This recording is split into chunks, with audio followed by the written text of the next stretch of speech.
Hello there. Welcome to the Dutch Boyd Poker Show, coming to you from Las Vegas, Nevada. I am your host, three-time World Series of Poker Bracelet winner, Dutch Boyd. Flying solo tonight as my lovely co-host, Michelle Exmois Cosper, is taking the night off. Today, the 5-year anniversary of Black Friday, and we are streaming live on Twitch, twitch.tv. So today we're going to be going deep in some cool events on wsop.com, legal online regulated poker right here in Nevada, Delaware, and New Jersey, where the Spring Poker Series is still in full force. The first up on the schedule is the 5K Guaranteed Super Turbo event. It's a $30 buy-in, $30 rebuys, $30 double add-on. Each level is only 3 minutes long. So the late reg goes until, for the very first 30 minutes. Then the double add-on hits. My favorite type of add-on. You got to take the double add-on. This could get expensive though, because we're going to be playing 10 levels, and then by the time the rebuys end, so could get expensive. People are going to be gambling it up. Later we have the 2K Guaranteed Nightly, the 3K Guaranteed Nightly, and if we feel unsatisfied, we might jump into the 1250 and 1500 Nightlies. So let's get started. I just signed up for this thing. Just played one hand, Ace-9 suited. It didn't go anywhere. Now we're sitting here with a little Ace-Deuce offsuit. Here fish 91, raised the first hand. Now he's raising a different amount the second hand. What does it mean? I don't know. I think we're going to go ahead and make the fold, though, just because I don't really feel like there's anywhere to go with an Ace-Deuce offsuit. It's not the kind of hand where we can stack a guy unless we hit two pair. Even then it gets a little sketchy. So, making the fold there. If you guys are grinding tonight, good luck on your grind. I hope that all of you are doing well. Mr. Gambler last night, friend of the stream, he won the 3K. He won the 3K that we were chip leader in for a second. And then as one of our viewers so eloquently put it, punted with Queen 2. Maybe we did punt. Maybe we did. We'll try not to do that tonight. So yeah, I hope that all of you guys are doing well. Thanks for joining us on this weekend. If you're watching over on YouTube, thanks for watching. Come over to twitch.tv sometime where we do this live, where you can watch in real time as the action is happening. So 40 players in so far. It looks like not all of them decided to take that double rebuy. B. Shriever to our right. A couple of other familiar faces. Let's see if we've got some notes on these guys. Got a little note on MX Punishment here. King 10. Broomcorn to the short stack, even after the bubble burst. That's good to know.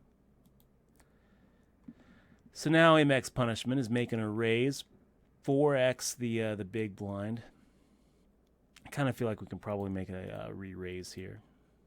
A little 2.5x. If Ace King offsuit is not in our... it counts as a 3-bet, right? It counts as a 3-bet? I'm not really clear on what to call this when you got an open limp and you got a raise, because I don't really feel like that's a 3-bet. I feel like that's just a raise, and then this is the 3-bet right here. It's weird though. These labels, I'm not sure. Does it count as a 3-bet or count as a 4-bet? I think it counts as a 3-bet.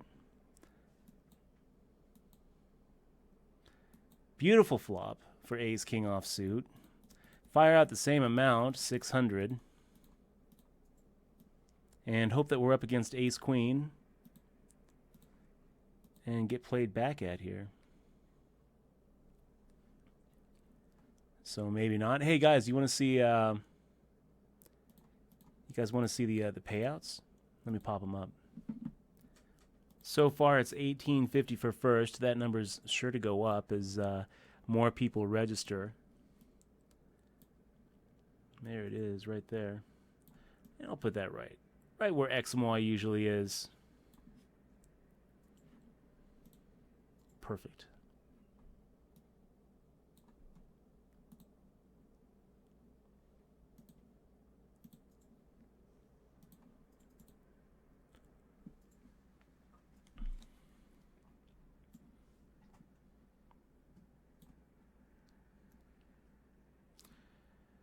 Okay, 5 minutes in. 25 more minutes for late reg. Making the fold here with 7-4 of hearts.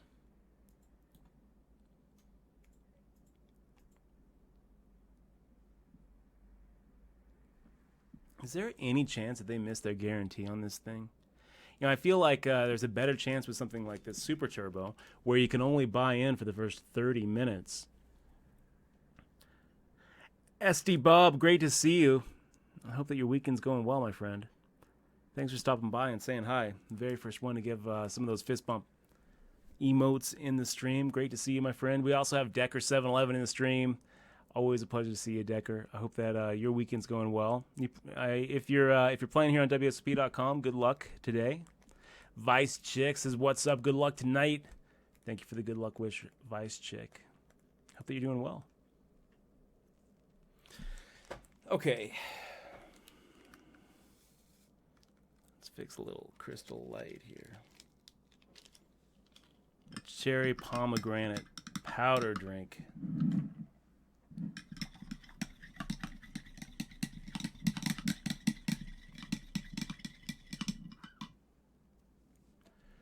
So, Uberob making the shove. Getting through. Little ace-10 offsuit. Is it good enough? We got Paul Daywald. We got A Poker Joker, too, joining us at the table. Good luck to them.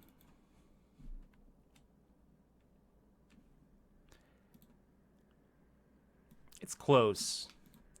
It's close. When in doubt, raise it up, I guess.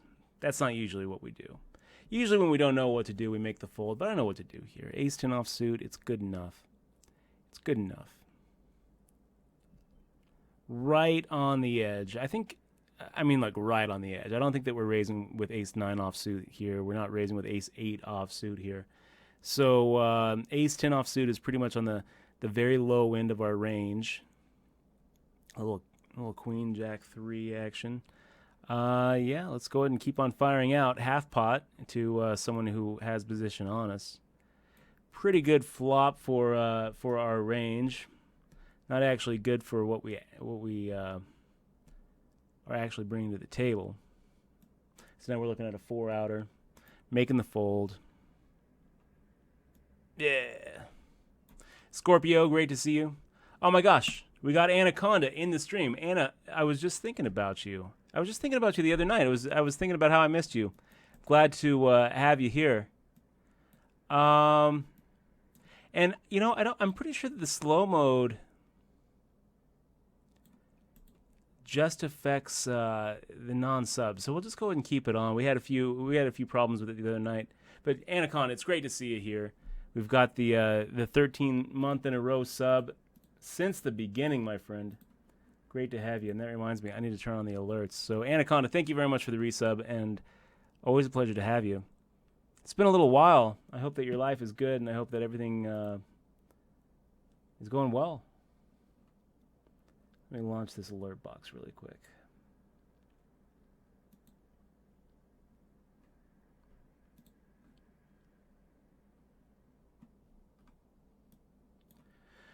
There we go. Okay, Meanest Mug making the a 3.5x raise. I can go and make the fold here with 7 high.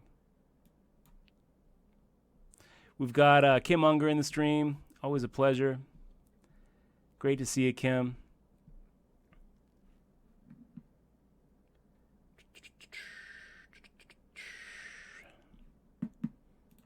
And first place went down a little bit.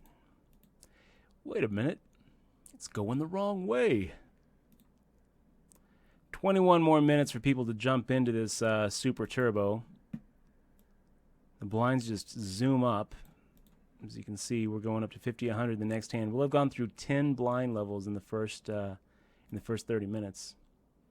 Anonymous is coming in with the good luck Dutch. Great to see you again. Anonymous, great to see you too. Thank you very much for the good luck wish. Hope that your Friday's going well. Anybody have really cool plans this weekend? What movies are out? Let me take a look. After the stream last night, we watched the New York debate. Fun times.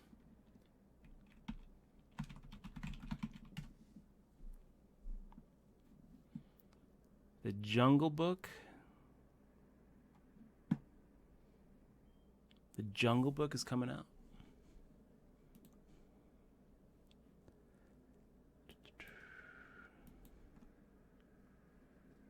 Woodcutter, great to see you. He thinks that it is called a 3-bet. I think so too. So we got Beast Reaver coming in with a min raise. And yeah, you know what? Let's go ahead and re-raise it here. Any pot could pair. We'll isolate, get Oil Boy to fold his hand. Well, that didn't work. Little Queen 9-5 action, not what we're looking for. We're just going to give up here. Shoot.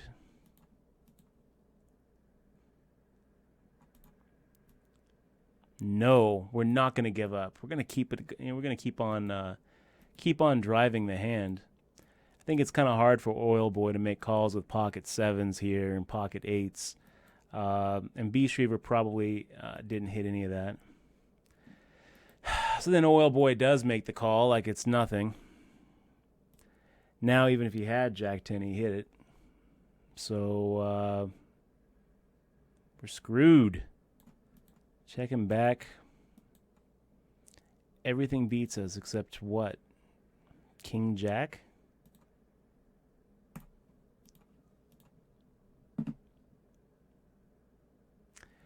So that hand didn't go like it like we had planned it out. The plan was for Oil Boy to fold, for Beast Reaver to call, for us to take it down with a C-bet. Look at that, Anonymous. Welcome to the crew. Thank you very much for clicking on that subscribe button. Really appreciate that, man. It really makes a big difference. Thank you very much. I'm going to make the fold here and welcome Anonymous to the stream. I'll tell you what, besides the emoticons, besides not being affected by slow mode, being able to chat and subscriber-only chat mode, and 15 pretty cool emotes. We have some other cool things that we give away to all of our subscribers here on the Dutch Boy Poker channel. A couple of fist bump patches. You've seen the emote. Well, now you can have a fist bump patch. It's stick and peel. You know, peel and stick. So you can put it on something. Sport it the next time you play a tournament. Bring some of that Twitch Run Good with you at the table. We also have that Poker Tilt download link right here. So, hey, Anonymous, thank you so much. And I'm going to go ahead and make sure to get you that welcome email at the end of the stream. Usually we have Exmoa sending them out, but she's taking the night off, a well-deserved night off, and she'll be joining us tomorrow. Making the fold here with King 9 off. Here, Fish, making a 315. So he's kind of all over the place when he comes up with his pre-flop multiple. We've seen him limp. We've seen him raise the minimum. We've seen him raise the minimum plus a little bit. He's just kind of coming up with it on the fly. I don't know if he has like a preset plan or not. I think he's just like whatever he feels like raising. That's what he does. Not advisable. You really should have a preset multiple that you make it. And this early on, I like making it 3x. By the way, Jonathan Love, 2 months in a row. And I feel like that's a little bit deceptive because I know Jonathan has been around for around the stream a lot longer than 2 months. Jonathan Love, thank you so much. You are awesome. I really appreciate you being here and supporting the stream another month. Thanks for sticking with us. It makes a big difference, and we wouldn't be here without you and the other subs. So thank you very much, man. Jonathan Love, everybody. Jerry Doy. Saying, Dutch, do you ever play cash? Sometimes. Usually not on the stream. The reason I don't really like streaming cash games is because cash games is really all about game selection. It's really all about finding big fish who are going to just keep on donating to you. Usually it means finding people who have too high of a VPIP and whose calling standards are pretty light. Other times it can mean a maniac, but it's always better to play with a loose passive player than it is a loose aggressive player. They're more predictable. They're less dangerous. The lagtards, a lot of times they'll make a really good game too. But if you're gonna choose between somebody who will, go all in raising with any connection to the flop, or or be willing to call off their stack with any connection to the flop. It's better going for the loose passive players than the loose aggressive players. But still, I mean, beggars can't be choosers. When you're looking for a good game, when you're looking for a good cash game, either one will do. But when we're playing cash games, I kind of feel like there's a little bit of a predatory nature to cash games where it really is just all about finding the weakest games you can find, and when we're streaming and saying, oh, this is a good game because this, and this, it just doesn't it doesn't translate to a stream as well as a tournament, in my opinion. And tournaments also have the nice aspect of having a nice little story arc. They have a beginning, they have a middle, they have an end. Whereas cash games is just, every hand is in a vacuum. So I don't really like streaming cash games. And to tell you the truth, I don't even really like playing cash that much. I am much more of a tournament player. But every once in a while, I'll feel an itch and I'll go play some 2-5 down on the strip somewhere, or some 918 mixed over at Aria. But mainly, I prefer the competitive nature of tournaments where you don't get to choose who you're playing with. You get sat down with some of the best in the world, and you just have to rise to the occasion. Yumi, it's good to see you, by the way, man. Hope that your weekend grind goes well. Sweet, Flatty28, telling me he's got some lucky new socks for me. It sounds awesome. I hope that they really are lucky. That'd be great. I could use some luck. I might have to meet up with you soon, like on break or something. Flatty, great to see you, man. I hope your weekend goes well. I got Nikki 2 cards chilling out. Another Fearless Mod. I feel protected tonight. Nikki, it's great to see you, man. 5 across the eyes. Much enthusiasm. Concerned, doggy. It's good to see you 5 across the eyes. Thanks for joining the stream. Okay, so we got a Poker Joker firing out the min bet, or not a min bet, a half pot bet, and B Shrever coming in with a little bit more than a min raise. Not too much more, just a little bit more than a min raise. Looks like, 2.3x. Poker Joker 2 says, okay, let's make the shove. King Jack Ace King, so B Shrever going to need some help here. Not really sure what B Shrever was putting a Poker Joker 2 on. Maybe he's hoping that he's got a Jack 10. Semi-bluffing with a Jack 10. Maybe. Maybe that could have been the case, B Shrever. Or you're looking at a 3-outer.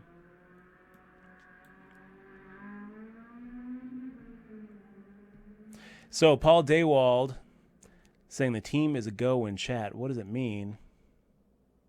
Well, it means that we've got our tag team, WSOP team set up. It's going to be me, Paul Daywald, Will Givens, and Dave Jackson out of Florida. Pretty good team. 4 bracelets on the team. I think Jackson has a couple WSOP circuit rings. Paul Daywald having the WSOP.com online Player of the Year title. So there he is, my teammate right there, 2 to my right.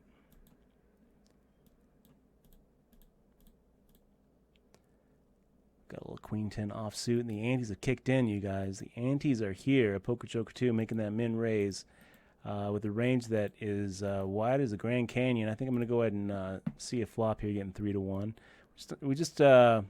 We're not going to have a lot of opportunities to play post-flop in a Super Turbo. It's going to quickly get to the point where it's just an all-in shove match. So if you're, like in a Super Turbo especially, but, to a lesser extent to Turbo, early on, if you're kind of on the fence about whether to see a flop or not, I say see it. Because it's going to get to the point quickly where you're just not going to see post-flop action without you're going to just be shoving and calling all-in shoves. It's going to happen quick. I mean, it's already gotten to the point where 6,239. I'm not that much lower than a starting stack. Next level is 150,300. Where starting stack is 8,000. With the double rebuy, you're looking at not too much more than 20 bigs, 25 big blinds, something like that.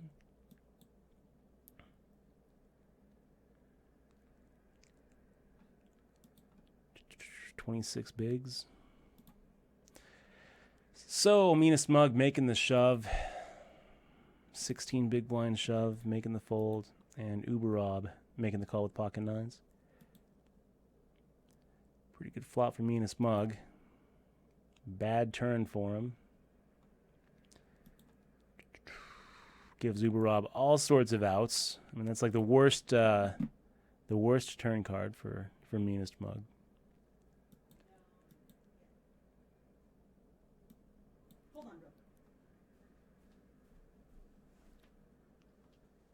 Ha. Paul Daywald making the shove. He does this so light. He's going to turn over like 8-9 offsuit. Let's make the call. Let's gamble it up with our teammate over there. I feel like I'm ahead.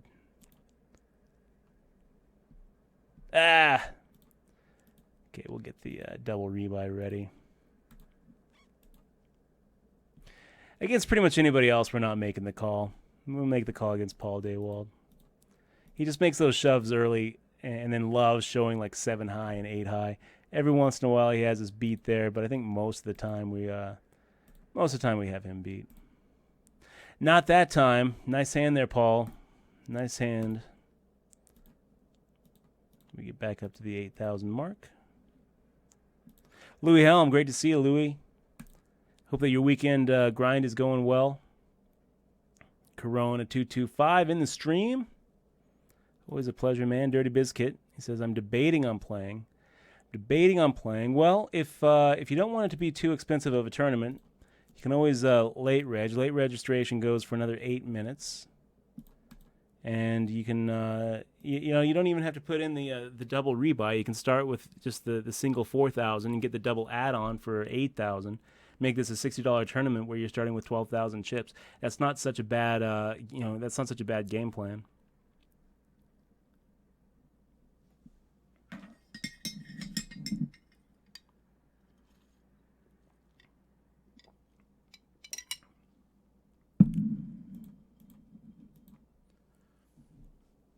And another minute, the price of poker is going up.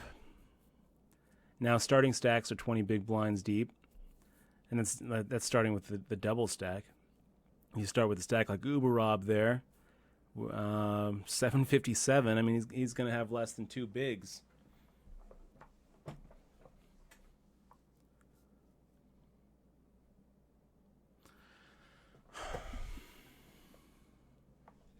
Little 9-6 suited action, making the fold.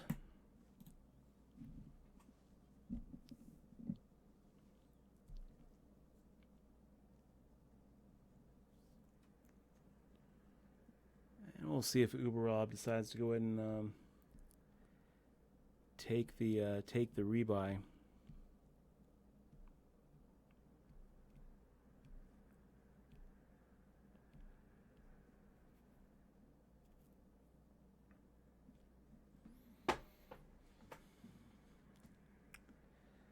Uberob drawn dead to a foul deck. I haven't seen one of those yet on wsop.com.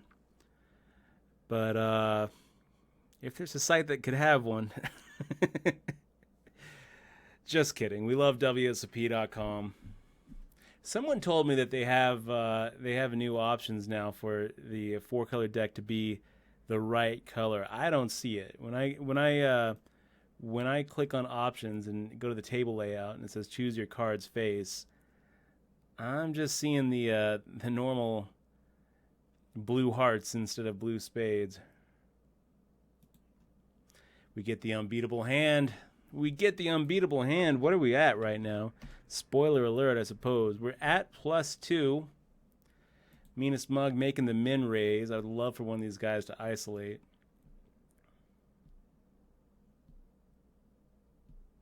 Corona saying, hey, Dutch, I played a tag team event with your buddy Jason from Louisiana.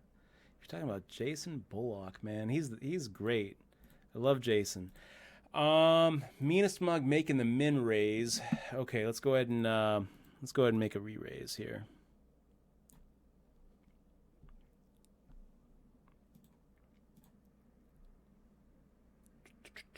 Inflate the pot. Come on, Meanest Mug. We don't want him folding, and he did fold. That's okay. You know what? We'll take the 1250 without having to see a flop. We get to increase that ace's crack-to-meter by 1. I'm okay with that. It's not my preferred outcome, but yeah, I'm okay with that. So Oil Boy now making a 3x. I'm gonna go ahead and give Meanest Mug a little bit of a player note here. Made a min raise in the Super Turbo and folded to a 3x from my big blind.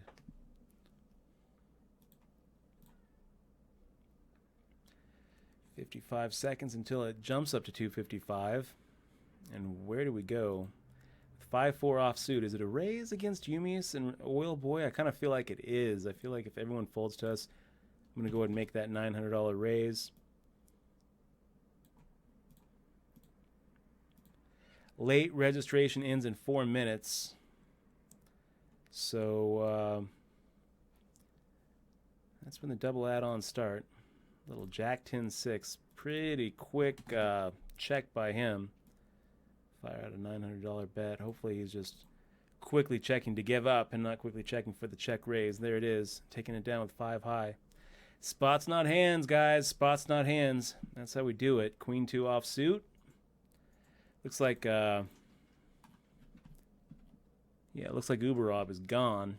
Not the best idea, Uberob. You really should make it a point to get to that double add-on. I mean, if you're worried about, you know, your bankroll, you should not be playing a Super Turbo with rebuys and add-ons and a double add-on. Not getting that double add-on in 3 minutes is a big mistake, and already we've got, you know, 7 players who just didn't.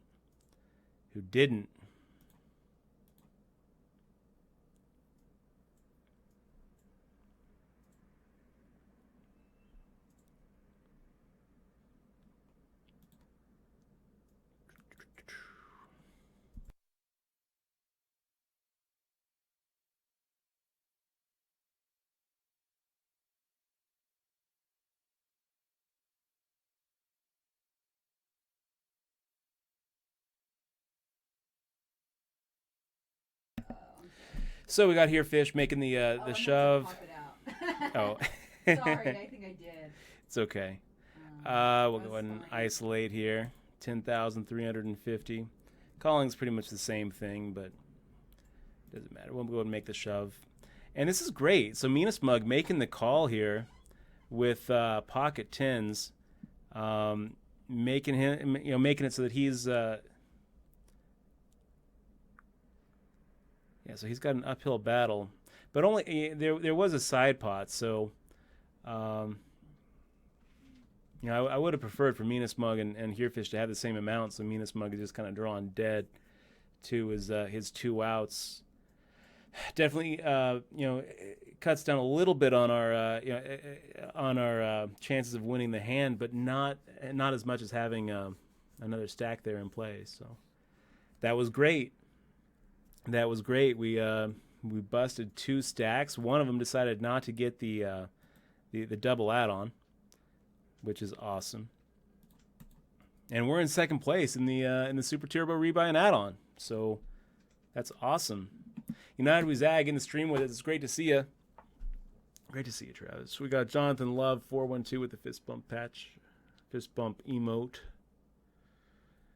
White Mike 46 saying, "What you sipping on?" So this is cherry pomegranate drink mix from Walmart. Is what we got going on here. It's delicious. We're almost at the end, you guys. Almost at the end of the late reg. Within 1 minute. So we're going to go and make the fold here. Get ready to make this double add-on.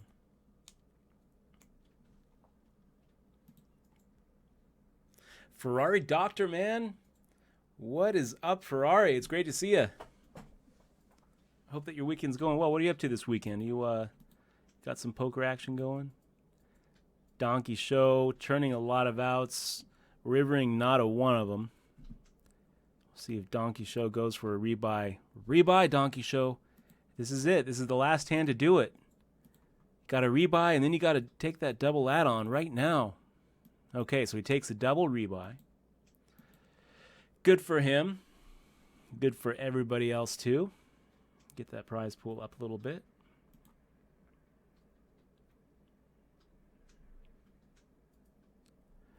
And yeah, this is pretty cool. We're going to be we're going to be the third biggest stack in the tournament with less than 40 big blinds in front of us. That's what we're looking at.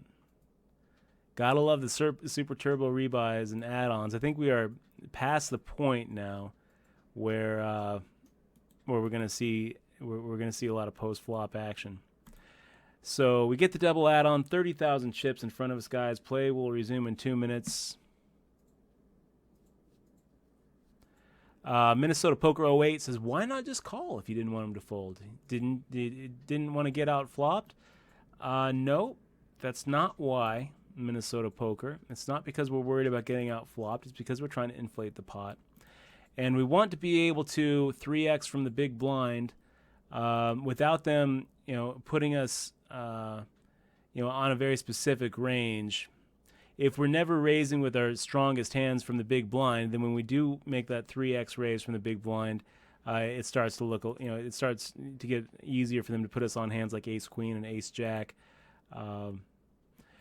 But the main reason we're raising there is to inflate the pot.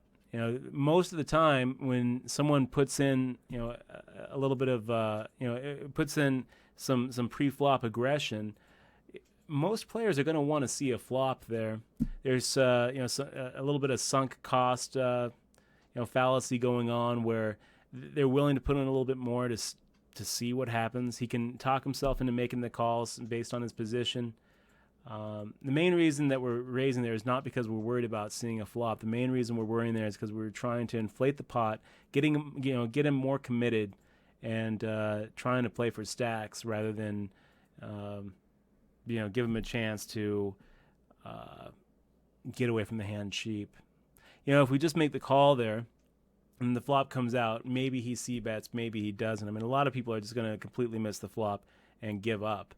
And that's going to happen most of the time. 2/3 of the time, if he's not playing with the pocket pair, he's gonna just give up.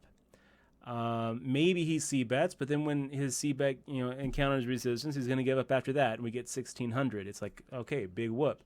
What we want is to inflate the pot, and sometimes he's going to have a hand, especially in these turbo tournaments, where he's willing to go ahead and get it all in pre-flop, but the flop can come out where he won't. There's a chilling effect that can happen where hands like pocket sevens are going to love to get it in pre-flop, putting us on those overcards. Hands like pocket jacks are loving their position, but then the flop comes out ace king queen, all hearts, and he's sitting here looking at two black jacks. And now where are you? Now you're in a spot where you could have gotten it all in pre-flop, but the flop chilled your action, and you're not going to get another dime from him. So that's not what we're trying to do. We're trying to inflate the pot and play for stacks. It's definitely not because we're worried about getting out-flopped. Sometimes we get out-flopped with pocket aces, but if we can control what he does there, we're sliding his cursor over to all in. We can't give he doesn't get a chance to go all in pre-flop unless we make that 3-bet. Okay, so back to battle, guys. 30,000 chips. Donkey Show making that min raise from under the gun. It's funny because he's got 16,000 chips, but I guarantee you he feels like he's drowning after that big loss to Oil Boy. T11B7 making the fold. Our buddy BCLV81, great to see you. That is Mathematics. If you're chilling out with this Mathematics, good luck tonight on your grind. Here, Fish, making the call with the ace-jack. I don't hate the call. Ace-jack suited. Oh. plan B. So Donkey Show flopping the flush draw, thinking, okay, I got 9 outs here. 9 outs. Oh, we actually have 11 outs. So that's kind of a tough way for the ace-jack suited to lose. Flop in top 2, right? Yeah. Flop in top 2 pair and then just losing to a 2-outer. That's how he's going to tell it, too. He's going to forget about the other 9 hearts. He's going to be like, and then he got his 2-outer. That's how bad beats evolve. And then guess what the river out was? His 2-outer. Okay, so he had 11 outs.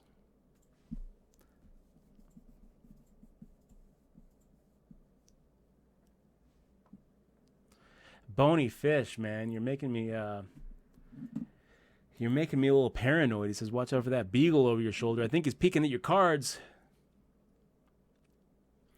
Make a cave. Make a cave. Marine 311, great to see you in the stream.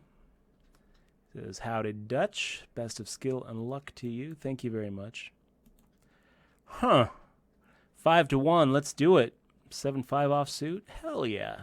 Getting 5-1 plus those sweet implied odds. Is that our flop? 5-6-10? It could be. It could be. It's definitely our turn. Definitely our turn.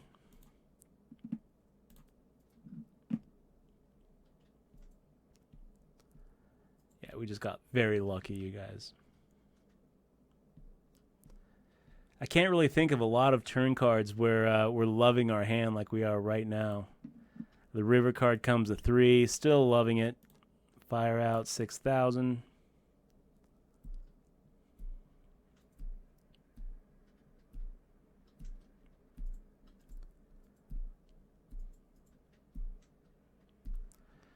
Paul gets out of the way. Donkey Show cannot make the fold. What did he have?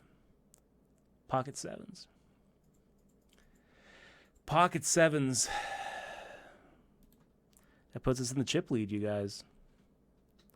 So $1,734 for first place. That's what we're looking for. Dr. Swisher 23 is saying, what happened to Poker Zero? So Poker Zero is on hiatus for a little while. The Hog Wild Poker has shut down. And they were pretty much, that site was pretty much propping up. I'm going to make the fold here to Paul Daywald. Hog Wild Poker was pretty much propping up the whole network. So while they are finishing their closing ceremonies, if you will, we're keeping Poker Zero down too.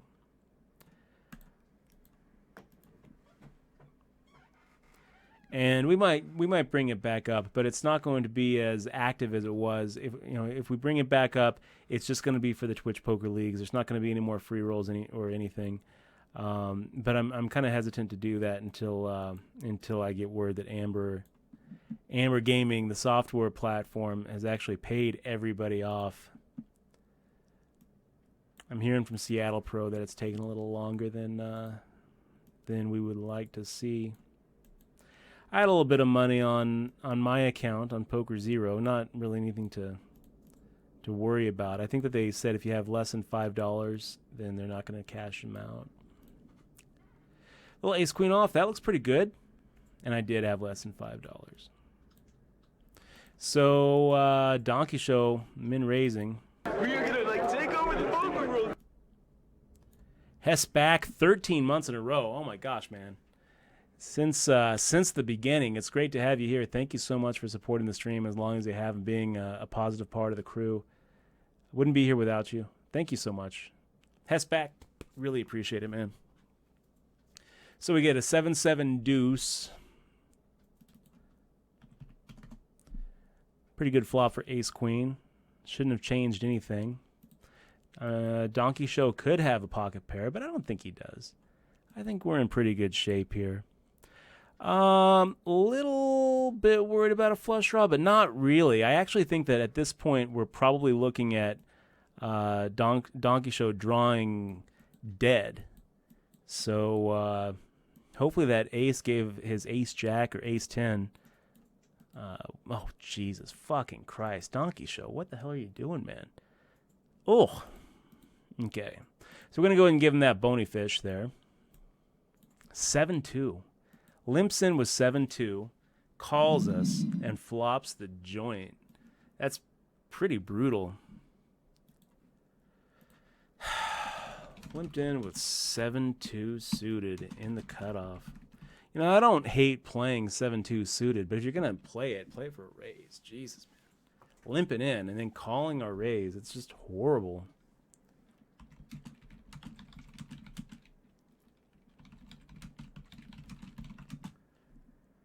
Yuck.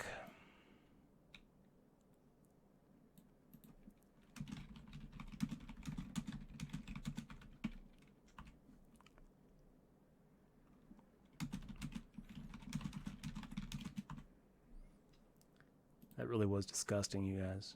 That was really a disgusting hand. Puts in, what, 20% of his stack pre-flop with a 7 deuce. Oh.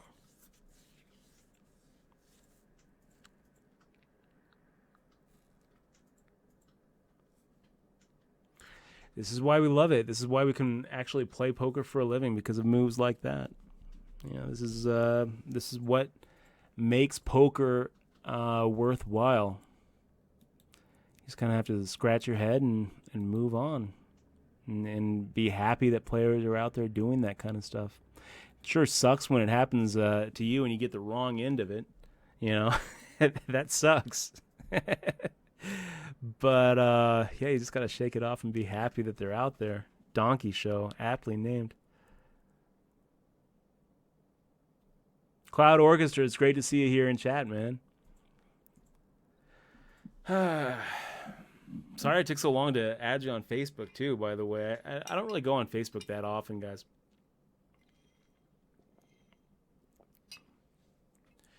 Let's see. Yumi is sitting there with the ace jack. Great flop for it too. And Mathematic turning the flush and dodging the bigger flush. Interesting hand.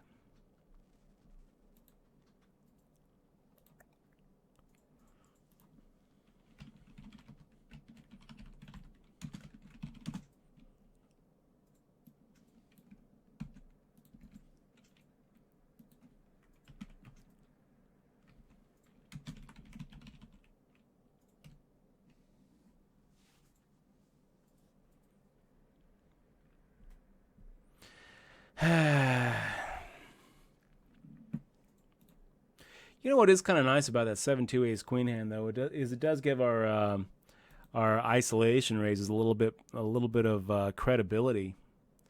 You know, a lot of times we're making those isolation raises with absolutely nothing. So getting to actually show ace queen offsuit's kind of nice. By the way, guys, if you're just joining us, if you haven't hung out on the stream a lot before, you know, I think I do see a couple of new faces in the stream. Make sure to click on that little follow button. It's right underneath the stream or right above me if you are watching on mobile. It's the little heart button. It doesn't cost you anything. You can get notified. You can sign up to get notifications when we go live, but you don't have to. It definitely helps us out. You know, right now we're looking at 12,200 and something follows, really trying to get that up to 13,000 before the series, and I'd love to get that up to 12,300 by the end of the night. That would be awesome. I can do it with you guys. I can do it with you. RT Kabuto, 13 months in a row since the beginning, my friend. Thank you very much for making this stream possible and supporting the channel, making it happen. Wouldn't be here without you. RT Kabuto, thank you, man. And hey, by the way, RT Kabuto, I mean, you've been with us so long, you might have missed out on the fist bump patches and that download link. Oh, so Yumi is making the shove for less than four blinds.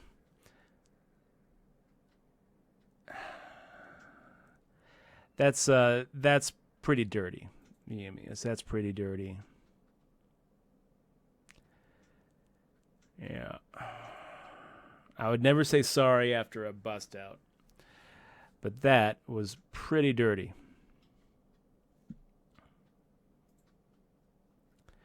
So, Paul Daywald making the shove for 11 and a half, 12 big blinds, 12 bigs. Make the fold here with a queen 2 off. Ace Jack versus aces. We'll see if Paul Daywald can catch one of those 4-outers. Not going to happen this time. So Oil Boy taking Paul Daywald out with the aces versus the Ace Jack, the unbeatable hand. That's pretty unlucky for Paul Daywald to run into the aces there, especially with an Ace Jack. It's a lot more likely to run into kings or queens. MJ Lovey making the shove now for 10 bigs, and like I said, guys, we are past the point of seeing a lot of post flop action. We might see some post flop action, especially if we see like Donkey Show making another min rate, making another limp, and us isolating. But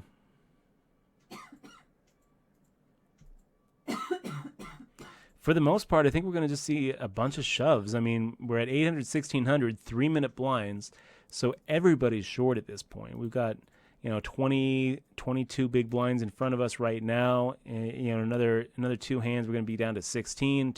4 hands after that. We're probably going to be looking at maybe 1,525.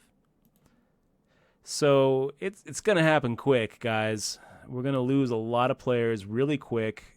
Let's see, 8 places paid, so not actually making any money until we're at the final table. Mongolians, Dutch, long time no see. I'm moving to Vegas next month. You still frequent any of the casinos in town? I'll be living right by Red Rock.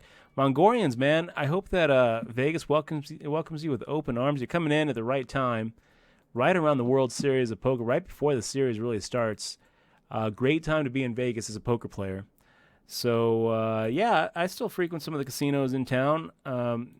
Definitely more strip casinos. It's been a while since I've actually been out to Red Rock. I think the last time I was in Red Rock, I was meeting up with Mycon to go see Straight Outta Compton. I think that's the last time we went up there. I also think I might have gone up to have a little bit of barbecue. Red Rock has a pretty nice little barbecue restaurant. Lucille's, I think, is what it's called. Michelle, is that what it's called? It's called Lucille's. It's really good. Definitely check it out if you get a chance. A Donkey Show, doubling up T11B7. Can't really blame Donkey Show if I looked away for a second, so I needed to make sure that went like I think it did. But yeah, so open limped. Donkey Show open limped, and then called off with a pocket eights. I don't hate the call off, but I do hate the open limp with. With the stack that we all have at this point,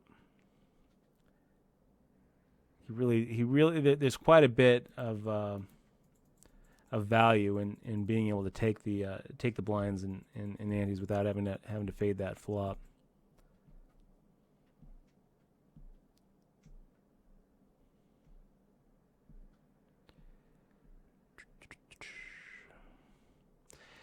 EP lefty flopping the world there. All the draws, the straight and the flush draw against our friend Mathematic. So it's going to be a raise here with our ace-10 offsuit. I'm not going to love the 3-bet shoves if BCLV 81 or MJ Lovey come over the top, or a Poker Joker 2 comes over the top. Against these guys, we definitely call. I don't really know what we would do if a Poker Joker 2 or EP Lefty 15 3-bet shove. It feels like maybe we can get away with a fold. Kim Unger says, wearing the patch as we speak. Kim, I hope that it brings you some good luck. The Twitch run good follows the patch. Ferrari Doctor says, you got this, Dutch. You got this. It's all about the journey. Thank you for your confidence, Ferrari. I hope that you're right. I hope you're right. Donkey Show, man, with the 8-5 off. Putting most of... I love this guy. I love this guy.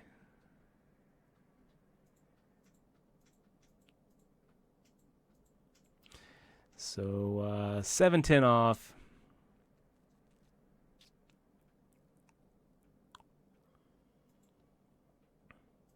Hessback having his first losing week of 2016. Yeah, I mean, you're going to have one sooner or later, that's for sure. Other than when you hit your stop loss, how do you know when to get up? That's a tough question, man. You don't really know when to get up. Let's go ahead and max it up. It's so much. So much in there. Put an EP lefty to the test. And I think that we just take it a good chunk of the time. Instead, EP lefty making the call.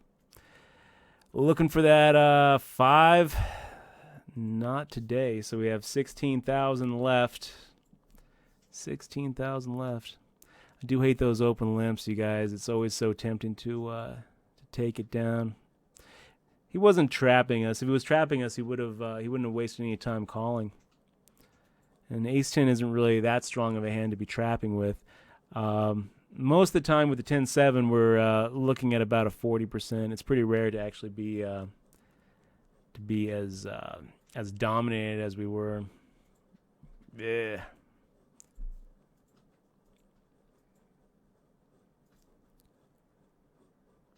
Okay, a little queen jack off. If everyone folds, we're making the shove. If donkey show limps, we're making the shove. Yeah, here we go. Donkey show limps, we're making the shove. Probably get called by donkey show with whatever he's got.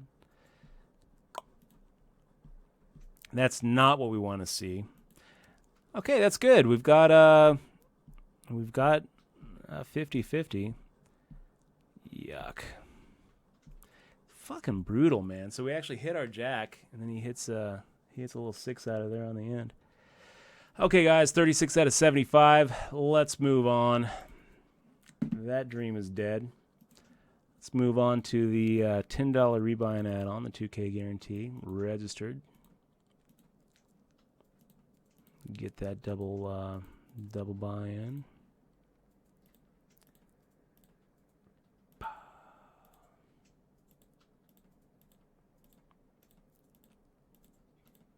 It's like the worst roller coaster ride. It's like 50%. See if you can flop it. You miss. God damn. Then you hit it, and you're like, yes. And then he sucks out. The suck out, re-suck out. When you're on the wrong end of it, it's the worst feeling in poker. You get to, because then you feel bad twice. You know. Like we had all sorts of times when we're feeling bad in that hand, and then it kind of reverses to, it's like, okay, this isn't so bad. Oh, okay, this is good. It's like, okay, so when we get snap called or snap shoved over the top by the guy to our left, we're like, oh, damn it, this isn't gonna be good. We're gonna be just completely waxed. And then he turns over tens. It's like, okay, this is good. This is good. Let's flop it. Damn it, we missed the flop. Now we're in real bad shape. And then we hit the jack, and we're like, okay, this is good. Does he have diamond? No, he doesn't have the diamond. So just dodge that 9, dodge that. There it is. Worst feeling in poker.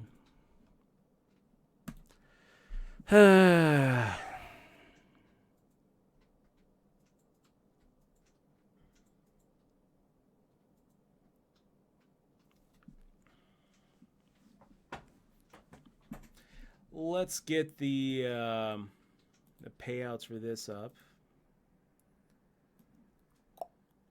First place, probably going to be about $1,000 in this.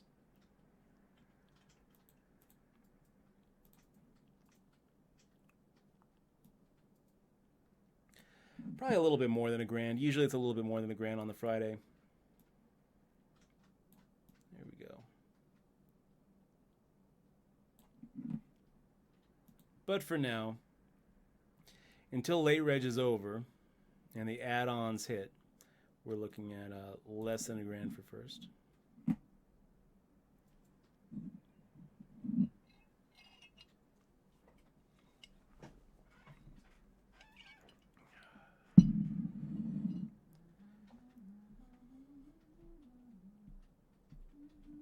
Yes, stuck on luck. It's amazing. It's amazing. Like, it's amazing. It's not that amazing, buddy. It's not that amazing. You flopped top pair, and he had lots and lots of outs. When he hits the out, it's not amazing. Amazing is like a unicorn jumping over a sunset. That's amazing. Amazing is like seeing something that doesn't happen a lot. It's not losing to I mean, how many outs did he have? He had 3 5s, 2 4s, and 9.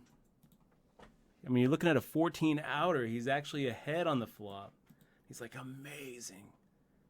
That's not even counting the runner straight draw that you're up against. Amazing. It's not amazing stuck on luck 7. It's not amazing. He had suited connectors. He flopped his flush draw and a pair. It's amazing that he didn't get more in on the flop. And don't forget that you got all the money in when you were drawn to, drawn dead to 2 outs. Okay, guys. We are going to take a little break here, 3 minutes and 42 seconds until play resumes. And when we come back, we're going to be jumping into the $30 rebuy and add-on. We'll be back in a little bit. So don't go anywhere. Lots of cool poker action left to happen. And if you are on the grind with us, wish you the best of luck. We'll be right back.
We are gonna like take over the poker world.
Okay, guys, we're back. We're back with a 9-7 offsuit.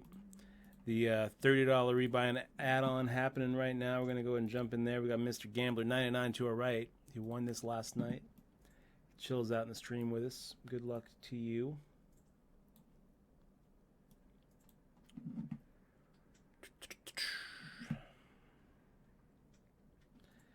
And yeah, let's go ahead and make the we'll go ahead and make the 2K our focus tournament. By the way, Cloud Orchestra, thank you so much for clicking on that resub, keeping it going.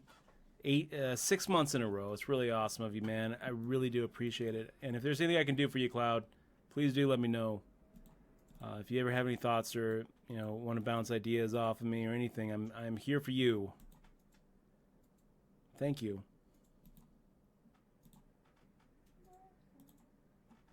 Well, I think the 7 just is our out.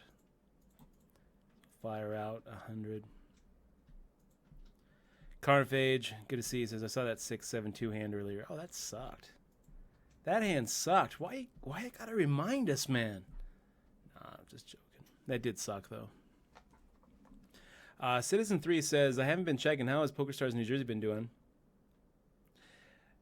Breaking New Jersey records is what they're doing. They keep on raising their guarantees.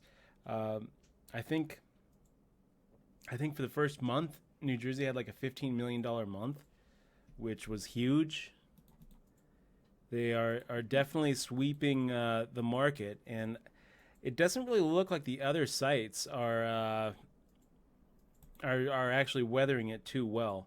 From what I heard, I was on the Mark Hoke show on Wednesday. We were talking about PokerStars New Jersey and Brigada Poker up there, and it looks like Brigada Poker usually has like a $10,000 guaranteed tournament every Sunday or something. This Sunday, it didn't fire off. It didn't go. They canceled it. So that is bad news for the other sites. I think that's to be expected that once PokerStars comes in, they're going to sweep a big chunk of the market share. And maybe long term it's going to be good for the other sites because PokerStars is going to be promoting poker in the area.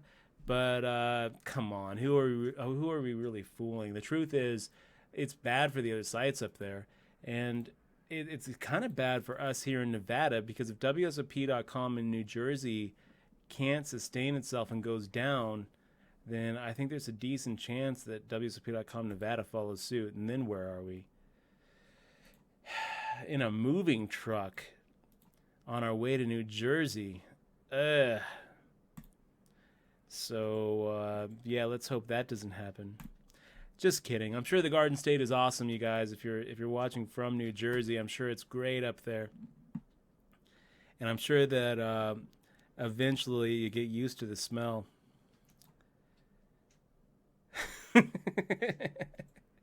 Cooper says, crazy to see Moneymaker on Twitch. Been a poker fan for a lot of years.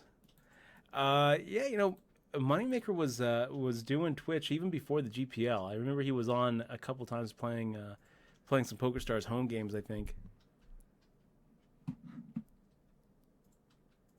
Little Jack 10 suited. Go ahead and make the you guys can't see. I'm talking to myself about this 3K guaranteed. You guys want to see it?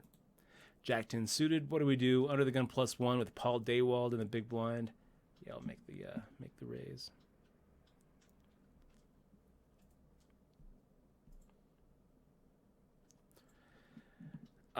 King 9-2 against Piper 69. Yeah, let's make it.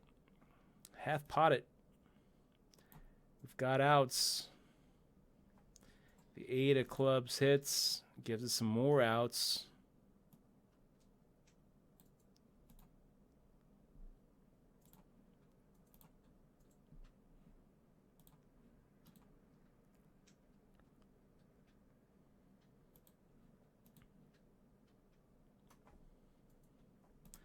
And a 7 of clubs now. I feel like he could call with worse, right? He could call with worse. So going for a little value bet there. I think that if he has better, he's going to value bet anyway if we check to him. So let's see if we can get a call with, like a 2-pair hand or a top pair, decent kicker hand. I mean, if he has a club, he's definitely calling us. But if he has a club, I think that he's value betting it if we check to him, and we're probably making the call anyway. So one of those weird situations where you're better off just making the value bet yourself and folding to a raise. Poker Mindset Coach, it's great to see you here in the stream. Heard you were back in town. I hope everything's great. I hope everything is great with you. We need to get together soon. Grab a little bite to eat.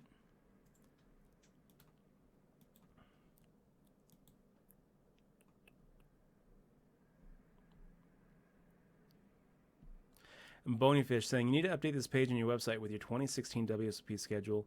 That is true. It's on the to-do list, Bonyfish, and I'll make that happen after the weekend streams. I'm gonna have 4 tournaments that I think I'm gonna be selling action for. Most of the schedule is going to Johnny Backs, but 4 tournaments I'm selling action for. Probably going to be on wsop.com. It's going to be a 5K 6 max, the 10K 6 max, and a 5K no limit, and another 5K no limit. So 4 tournaments, pretty big tournaments that if you are looking at buying action this summer, I will be in the running. I'll have my hat in the ring on places like wstake.com. Taking the fold there with the Queen 4.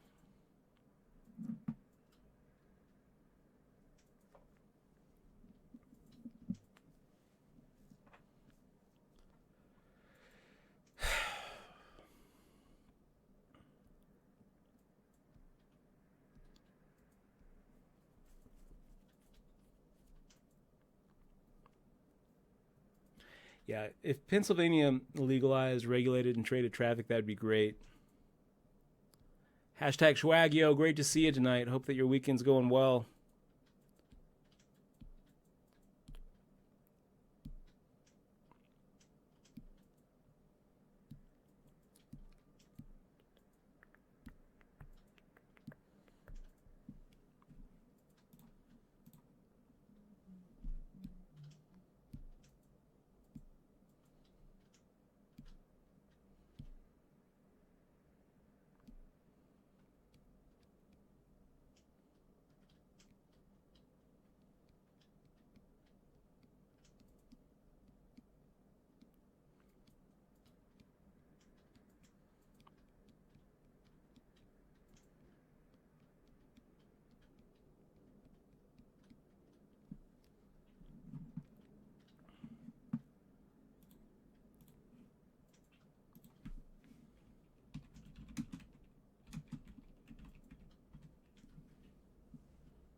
Okay.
day in and day out for $1,500 up top when Poker Stars is right there.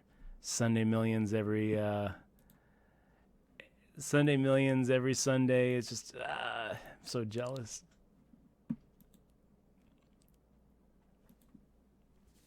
Safari Joe chilling out with us in the stream. It's great to see you, Safari. It's great to see you, Joe, man.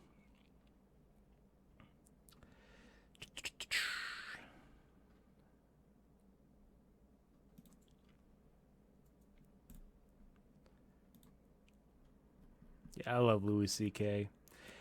Easily one of my favorites. I think that we'll have to play that Everything Amazing and Nobody's Happy skit that he did on the next break. Oh, it's the best. It's the best thing I've ever heard. Okay, maybe not the best thing, but it's up there. It's up there. Oh, man.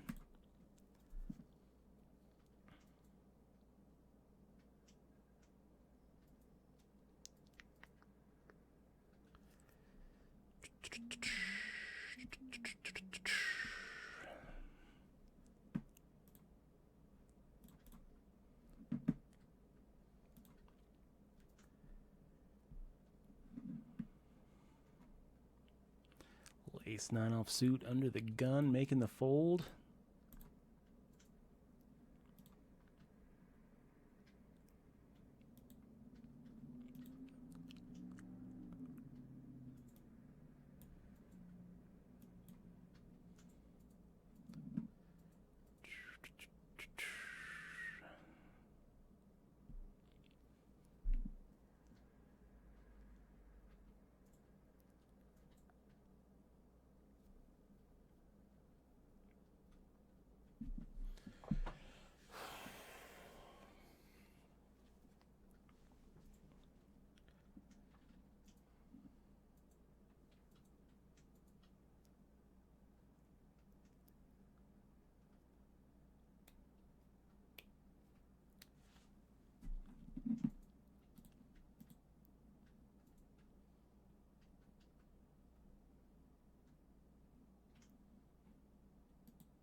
What do you think Savannah has firing out a full pot size bet, and what could that dude be thinking about?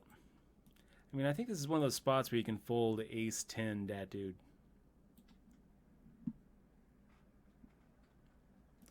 Savannah. I do have some notes on Savannah. All I have is big calling station from the big blind with queen 9, called on an ace jack 7 board, kept calling on an 8 turn. Useful information to have. Piper 69 with the open limp, ace queen off suit, making that pot size raise.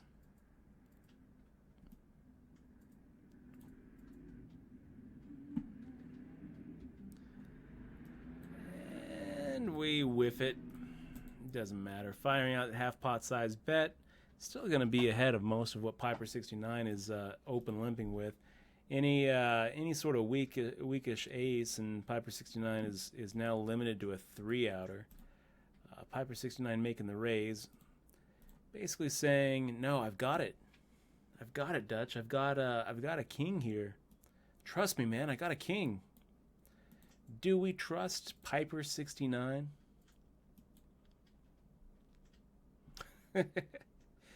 Do we believe that Piper 69 has a king here? I don't know. Raised pretty quick.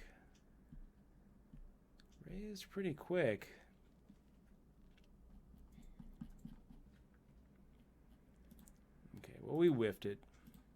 Nice hand, Piper 69. 7-8. Okay, so we have the hand that just keeps on giving. We've got the pocket aces. Great situation, too. Piper 69 making another open limp.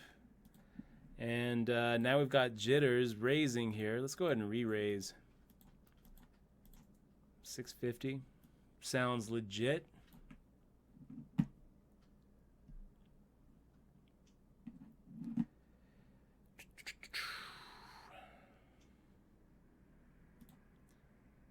We get through everybody here. Dat dude thinking about calling.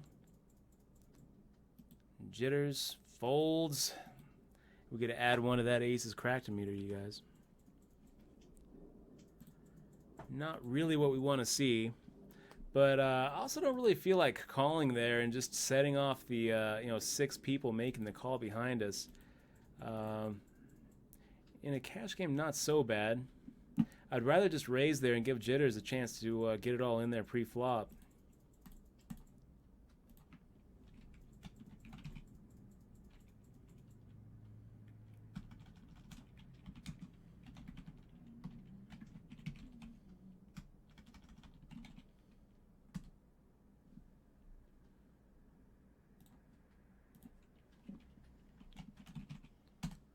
So we're at 4, you guys. We are at +4 and our aces cracked a meter.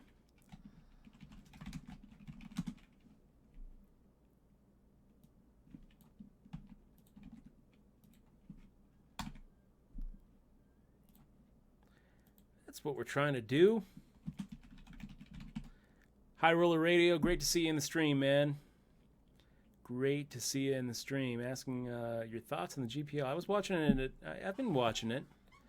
It's all right. I hope it just keeps on getting better and better. I think, I don't think it's quite what the hype was, but it's a welcome addition to Twitch, and I hope that it continues to bring in more traffic to the poker channel and bring more positive exposure to the game.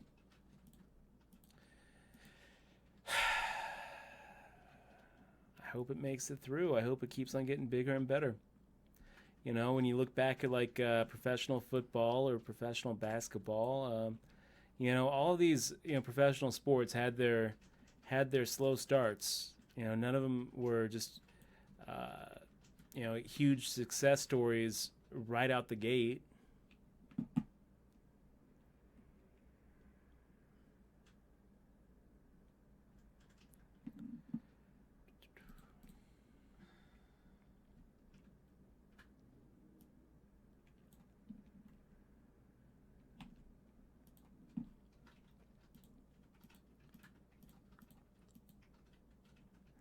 I don't think it's really living up to its hype. High Roller Radio. I think some of the wild card picks were questionable at best. I don't think it's that interesting to watch.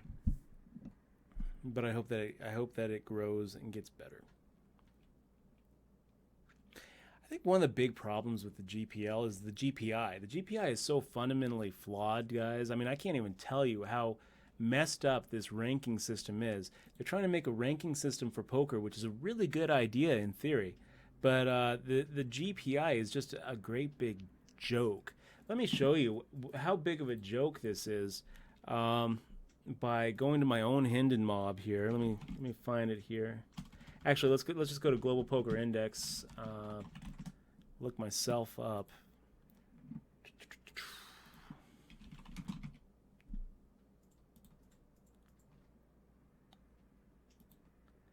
So I'm number 1950 right now. Let me show you what this looks like. And I will explain to you why the GPI is so screwed up. Here we are. Who's that guy in a suit? In a suit? What are you doing wearing a suit, Dutch? I don't know. I was trying something different. You might do this year. Maybe. So let's see. We scroll down here, and oh, look at that. That's when we won our last bracelet. That was a good year. 2014, we got some GPI points. 44.59 GPI points. Wow, 45 points. That doesn't seem like a lot, especially when you consider here's the Planet Hollywood World Series of Poker Circuit main event that we just played in November. Got a min cash, 133rd for at a $1,675 buy-in. Made less than twice the buy-in, which I'll tell you was really disappointing for some of these people who min cashed, because a couple of these guys were in for 2 or 3 bullets and didn't even get their buy-in back. Yet look at how many points they got. 2.5 times as many points as I got for a bracelet win. What kind of shenanigans is going on here? I mean, how does that make any sense? Oh, well, it makes plenty of sense, Dutch, because look at the buy-in. This bracelet event number 33 that you got in was only a $1,000 buy-in. So with 1,688 entries, it's worth just a fraction of what a $1,675 buy-in is. If you think that these differences are extreme, well, just wait until you see the differences for like a $50,000 buy-in min cash. You know, there's so many tournaments going on where they're like $25,000 buy-ins or $100,000 buy-ins.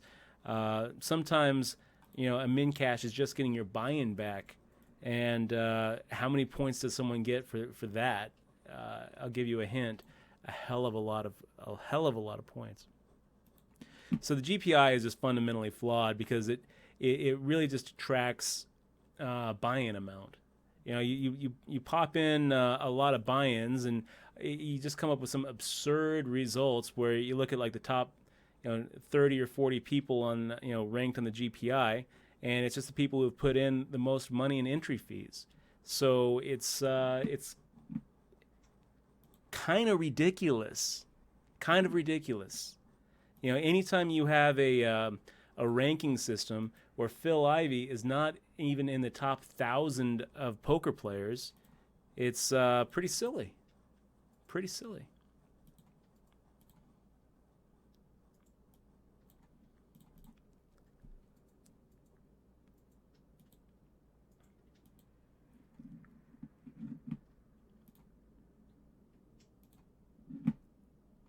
They need to come up with a ranking system that factors in some sort of batting average or slugging percentage equivalent in poker. We need to have some sort of way where if someone only plays, 30 tournaments a year, they're not automatically disqualified from being considered one of the top players in the world. I mean, if they go around playing, just the World Series and every single year they crush it, that should count for something, and it should count for something more than just playing every single high roller and being buried. You shouldn't be able to be in the top, the top of the GPI rankings and be buried.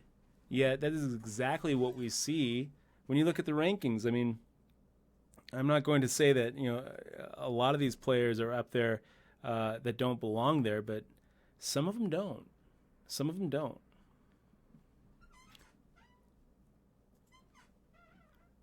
There's pretty good players up here, though.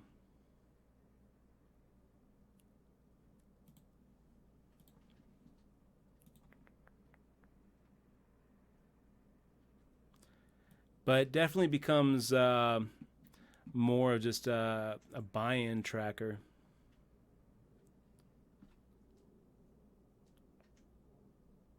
Like here's one, number 65, Carrie Katz. Does anybody really think Carrie Katz is one of the top poker players in the world? No. He's got a lot of GPI points though, because he plays a few of these. He plays a few of the high rollers.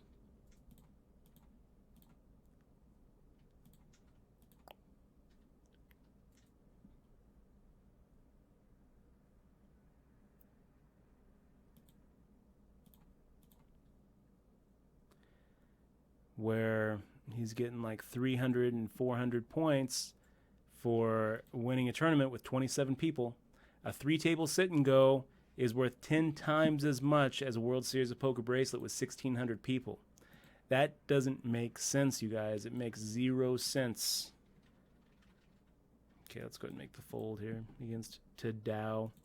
And I'm going to end the rant and start focusing on the tournaments.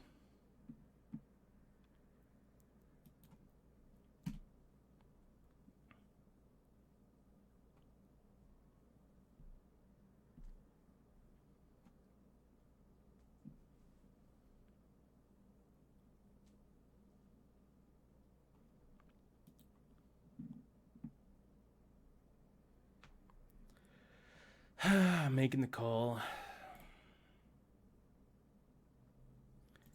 And we crush it. I don't often slow play, guys, but this is one of those times.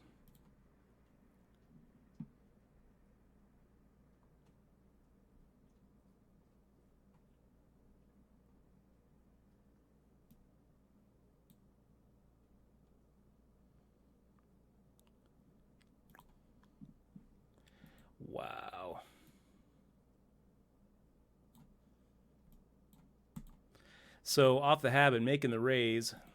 And yeah, let's go ahead and check to him and let him try to push himself of a flush draw here.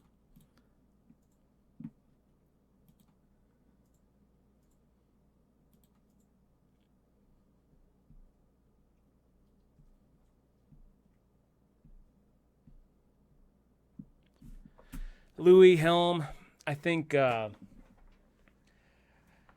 it's not going to be too long before I do start making some international trips to be playing some scoops and W coops. I keep on talking to Michelle about it. Tijuana is not that far away.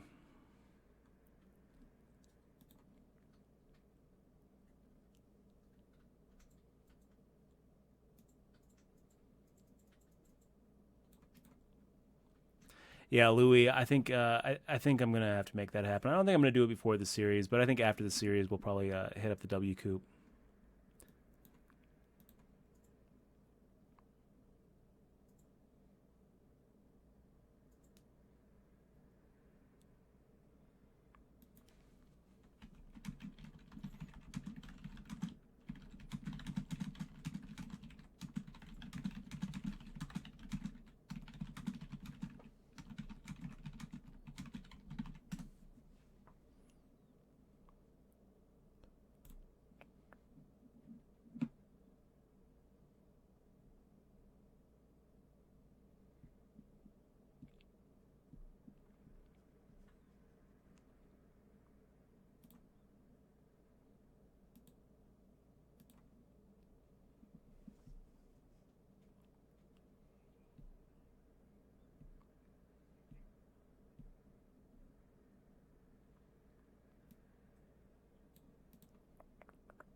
Making the fold against Marquand's isolation.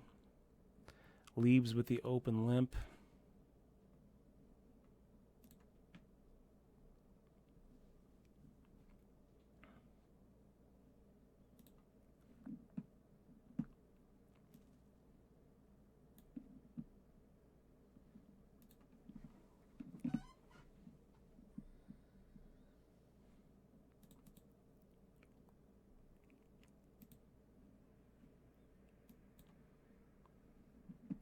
Let's get those payout. What's going on here?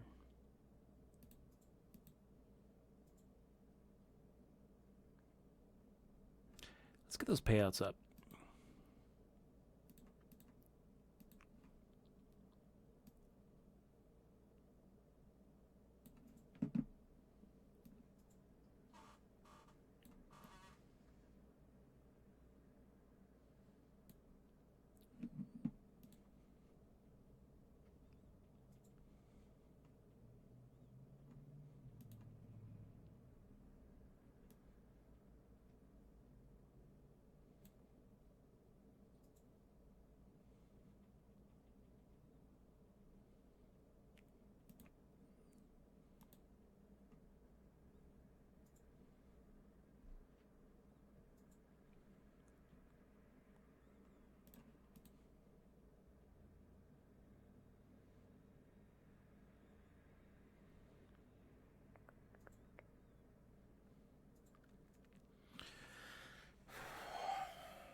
So Piper 69 here, making a min raise and giving Savannah some problems, I guess. I mean, Savannah is a pretty sticky player. We've got some notes showing Savannah calls pretty light. This is one of those situations where I think that the amount is, might scare Savannah off. Where if Piper 69 were to have, just called here, or made like a 3x raise rather than the min raise, I think that it accomplishes the goal a lot better. I mean, with those min raises, Piper 69 is likely just trying to inflate the pot and squeeze out, milk out as much as he can from Savannah. And even though I'm not really impressed with Savannah's game based on a couple of things we've seen before, it doesn't mean that that they're not thinking here and trying to make the right moves. Donkin' your mom just subscribed to the stream. Donkin' your mom. What a username, man. Great to have you here. Welcome to the crew. Thank you so much for supporting the channel with that subscribe button. I'll tell you, besides the emotes from our stream, you got some emotes here. Let me pop them out there. I also have some stuff that we give you for clicking on that subscribe button. We've got a couple of fist bump patches coming your way, and a digital download link to Poker Tilt. Yeah, that'd be cool if you wanted to. So Exmo is going to go ahead and send over a little welcome email right now. And hey, Donkin' your mom, thank you so much. Really appreciate the support and clicking on that subscribe button. It really matters, man. It really does. It is the reason why I'm streaming. So thank you very much for keeping the stream going. And guys, if you don't feel like clicking on the subscribe button, you can still support the stream quite a bit by clicking on the follow button at least. I mean, if you're not following the stream, why not? It's free. It doesn't cost you anything. It takes such little time, such little effort. Just click on the little heart button right underneath the stream, right below me, or right above me if you're on mobile. And hey, if you're watching on YouTube, come over to twitch.tv sometime and see it live. But also click on the subscribe button there on YouTube because that doesn't cost anything, and you can follow the stream.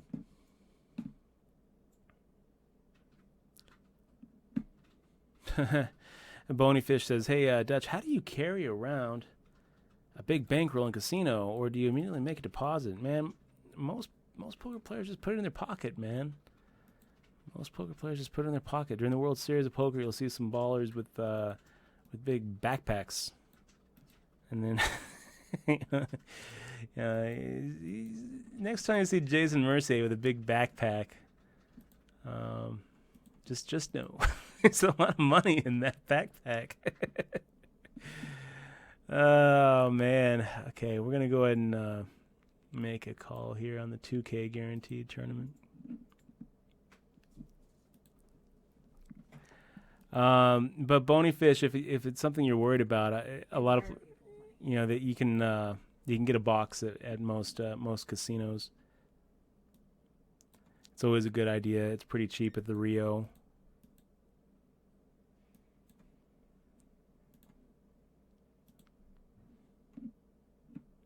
JSA 714 chilling out with us. Great to have you here.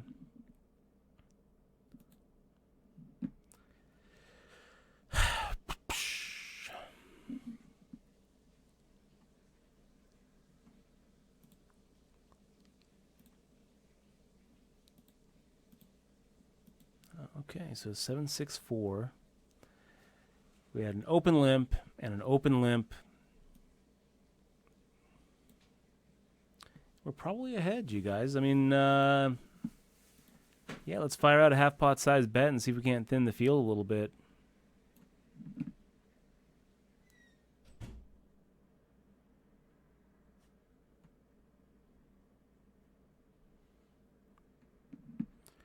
So a 5 of spades hits. Piper 69 made the call on the flop. Could be a scary turn card, but I'm going to go ahead and fire out a half pot size bet anyway.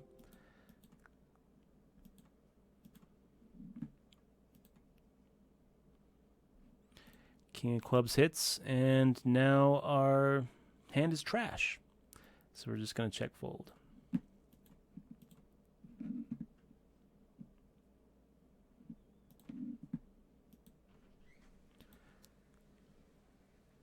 Pretty hard to put them on anything that we're ahead of, and yet there it is. What did we think he had? An ace 9 or something? Jack 9. So he called us on the flop with Jack 9, called us on the turn with Jack 9, and didn't fire out a bet on the river. I think yeah.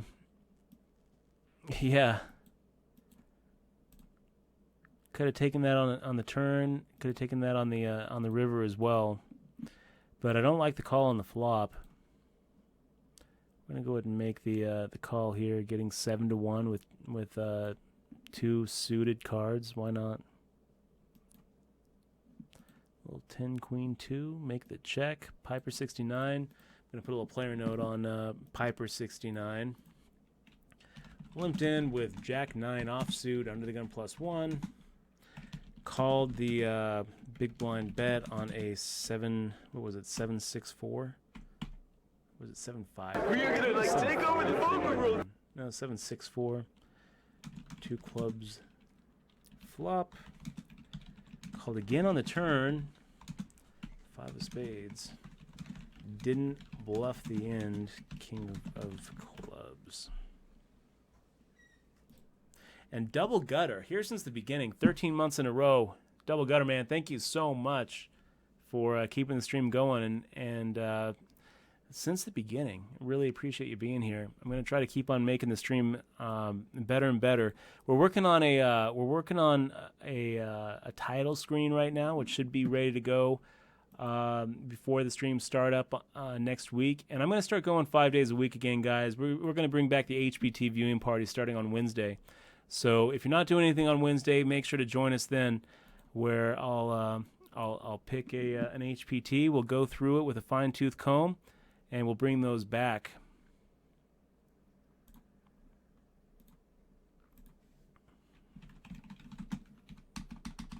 Yeah, showing some Dutch crew love in the chat for you, Double Gutter. Thank you so much. We got Johnny Furpoo following the stream. Johnny, thank you very much for actually clicking on that follow button. We are gonna like Chris take over Mod, the poker 12 room. months in a row. Chris, you're awesome. Thank you so much for keeping the stream going. Really appreciate that. Really appreciate it. And Chris, if there's anything I could do for you, please do let me know. Dutch@dutchboy.com. I owe you, man.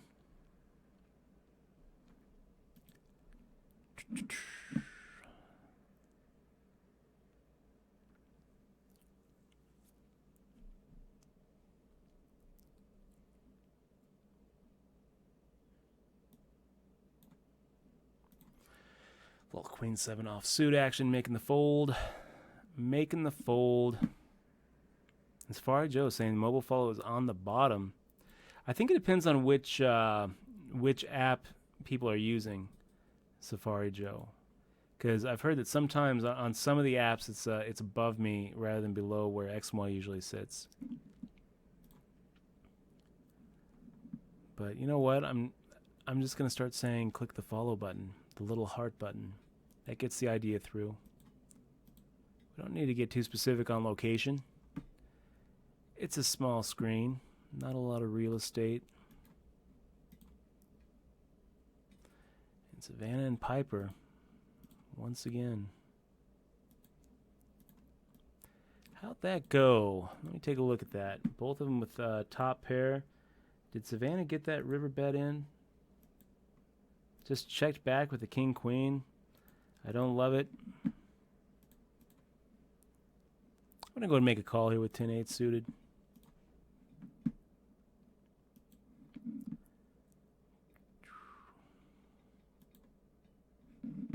And guys, check this out. We've got the unbeatable hand in the 2K guaranteed.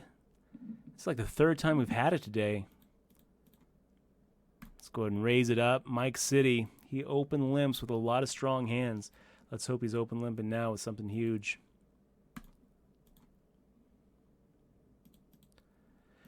No, he's not. He makes the fold. Pixelbella makes the fold. We take the pre-flop. We take the pre-flop money, and we get to add one to that aces cracked meter, guys. It never lets us down. Those pocket aces never lets us down. Garbage all the time asking, "Hey Dutch, have you made your WSP schedule yet?"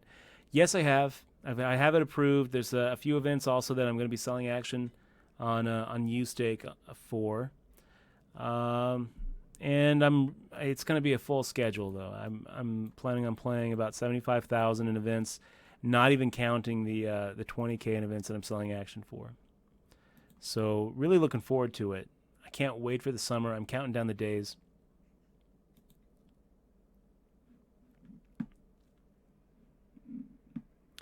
And Anonymous asking about Xmod. Does she play poker too? Sometimes she does. She's going to be playing that event that we're hosting over at Planet Hollywood during the summer. If any of you guys are, if any of you players are chilling out this summer in Vegas on the 20th of June, it's the same day as that Solstice event.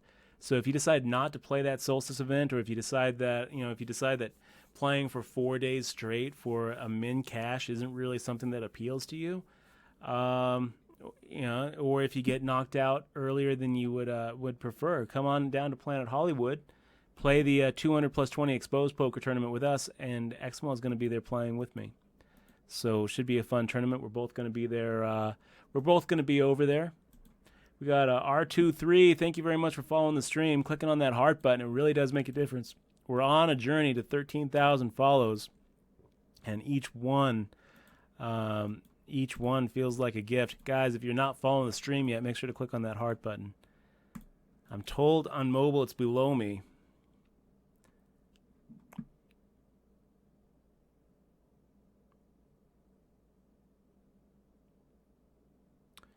So, Poker Mindset Coach asking, do you think that playing in multiple tournaments at a time can cause bet sizing problems? In one game, big blind is 100, and the other big blind is 2,000. I think that, it's definitely going to be easier to multi-table cash games where there isn't any sort of variation in, there's no tapering, there's no variation in the big blinds. You don't really have to worry about shoving all in pre-flop as opposed to making normal raises. But for the most part, I feel like I can juggle, 4 on stream pretty easily, 5 or 6 if I'm not streaming and just kind of focusing. You just try to do your best to play the tournament that pops up, play the stack that you have in front of you. But yeah, it can lead to problems for sure. It definitely leads to mistakes when you start multi-tabling.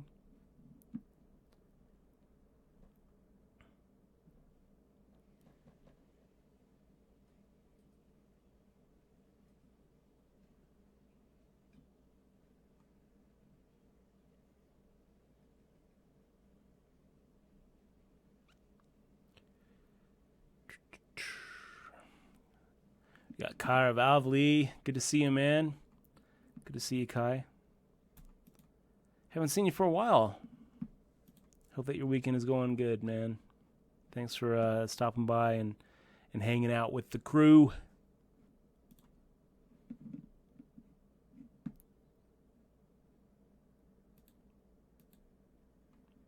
So we got 6 minutes away from our break, guys, and we're gonna play that. We're gonna play that little Louis C.K. clip. Everything is amazing and nobody's happy. If you've never listened to it, I think it's his. I think it's his greatest few minutes.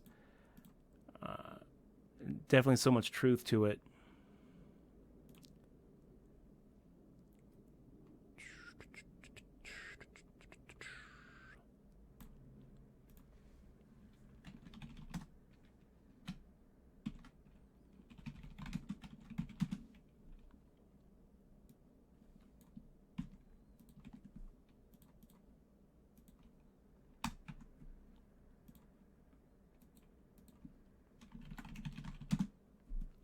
Let's see where we're at.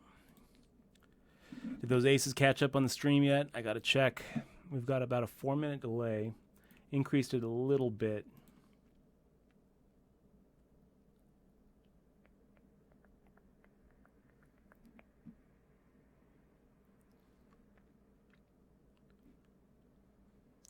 One, two, three, four, five. And the aces cracked a meter going up.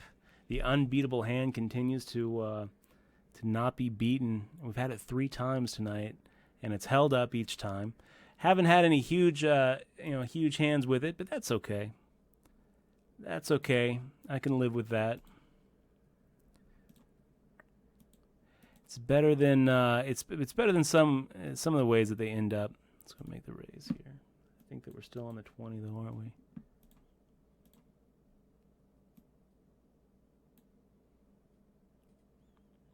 Little 9-2 offsuit, making the fold. Getting 4-1 on any 2 cards. Yeah, we'll make the fold here.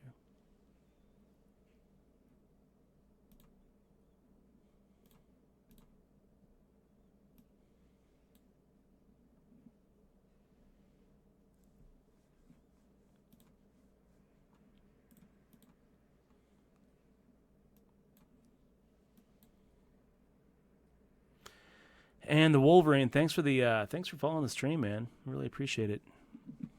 Thanks for clicking on that little heart button.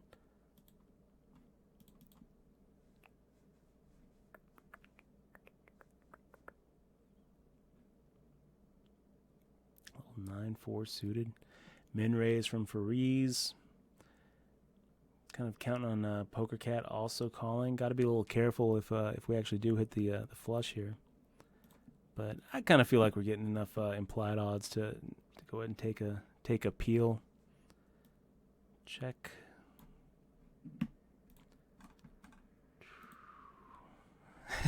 Kim Unger says Vegas in the summer is the happiest place on earth. I think early in the summer it is. I think once you, at least for poker players, towards the end of the summer it can get pretty depressing if the World Series of Poker hasn't gone your way. And I can tell you the worst day of for any poker player is the day he gets knocked out of the main event every year.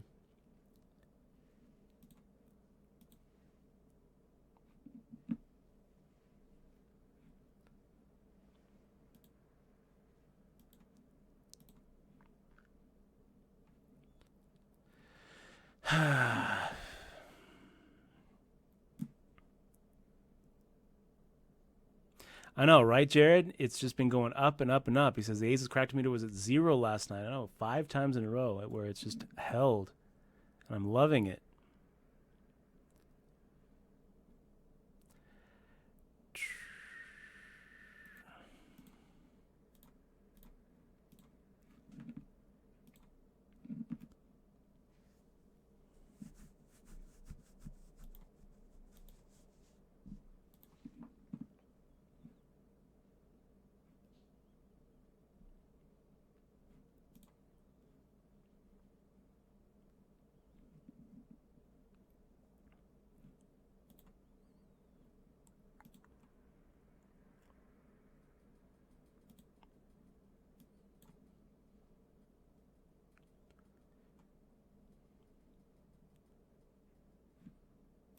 Let's see. Let's go ahead and raise that up.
Okay, we'll be right back, guys. We are on break, getting the add-ons, and the late reg is over for the 2K. In the 3K, we're doing pretty good. We've got 19,000 chips. We're second out of 46 in the 2K. Kind of at the bottom of the pack, 103 out of 141. We'll be right back in about 5 minutes.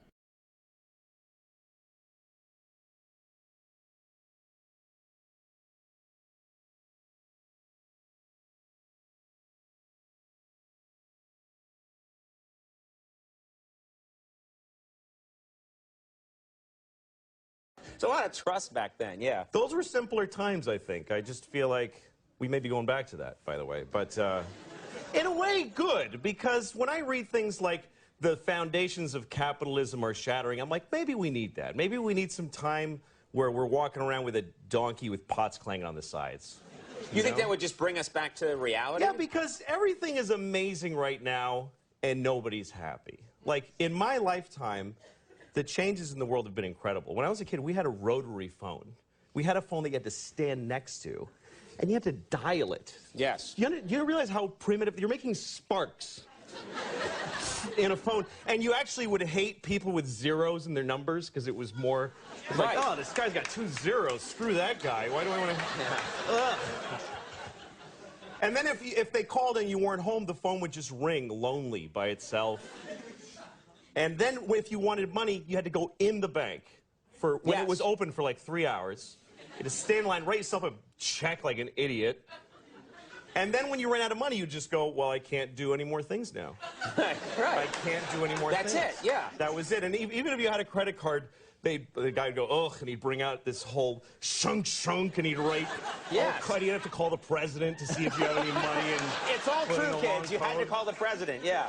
It was ridiculous. Yes. Do you feel that we now, in the 21st century, we take technology for granted? Well, yeah, because now we live in an amazing, amazing world, and it's wasted on the crappiest generation of just spoiled idiots that don't care, because this is what people are like now. They got their phone, and they're like, it won't.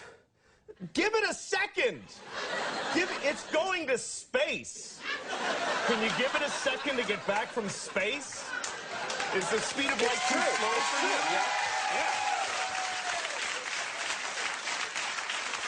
I was on an airplane, and there was internet, high-speed internet on the airplane. That's the newest thing that I know exists. And I'm sitting on the plane, and they go, open up your laptop, you can go on the internet. And it's fast, and I'm watching YouTube clips. I'm in an airplane. And then it breaks down, and they apologize, the internet's not working. The guy next to me goes, this is bull.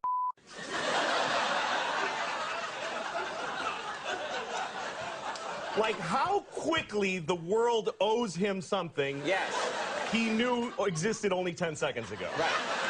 Right. And on planes,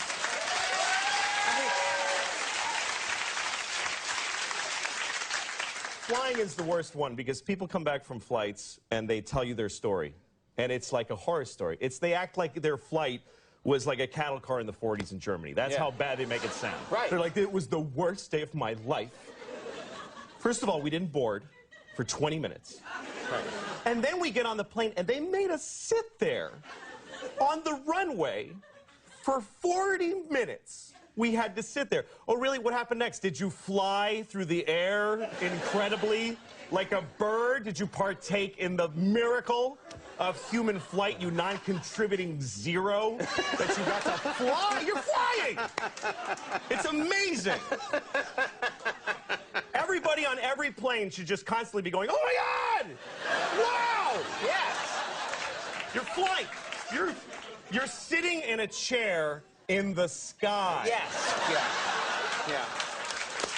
That's right.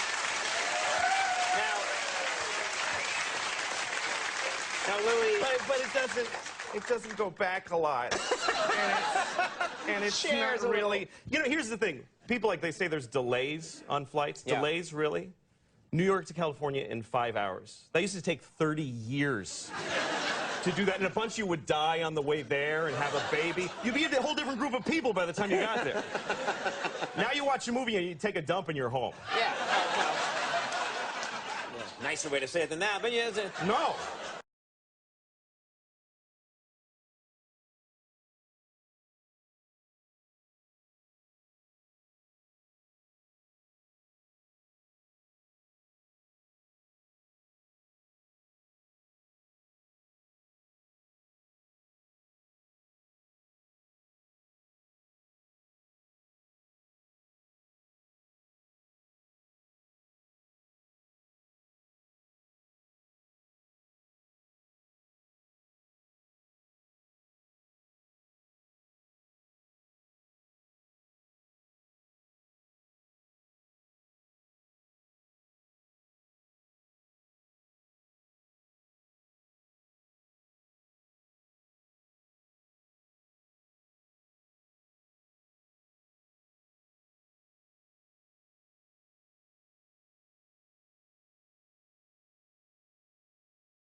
Okay, guys, we're back. We're back. The 3K guaranteed is still in full swing. Late reg still open. If you happen to be in Nevada, anywhere in Nevada, you can still jump in here with us. And Mr. Gambler, Paul Daywald, lots of other really cool players playing with us tonight. Maverick BP, good to see you, man. Maverick is in Vegas. If you are on the grind tonight, good luck to you, my friend.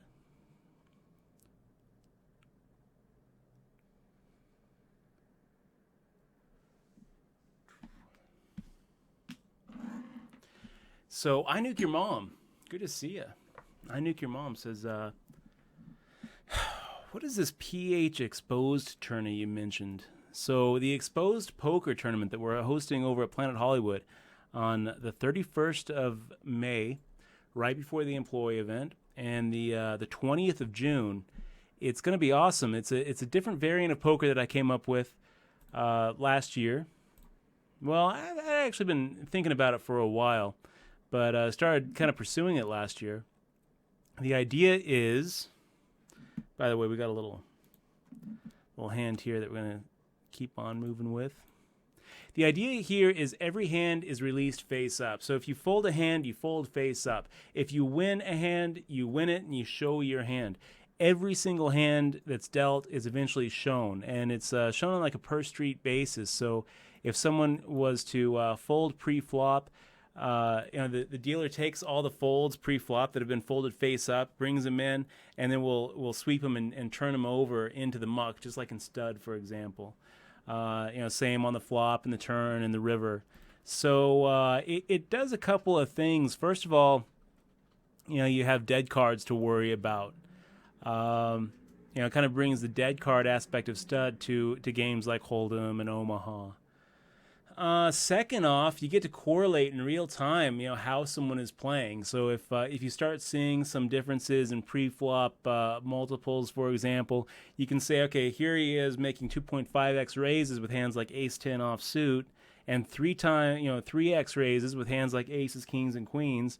He just made a 4x raise with pocket sevens. You can start correlating, variations in bet sizing and betting patterns directly with hands without actually having them, hit the showdown and then replaying them in your mind. So there's definitely some leveling going on. You're also able to see, how someone plays, what their pre-flop raising range is in certain positions, what they're folding to other people's raises. So you're able to, kind of draw correlations there, especially when it comes to tells.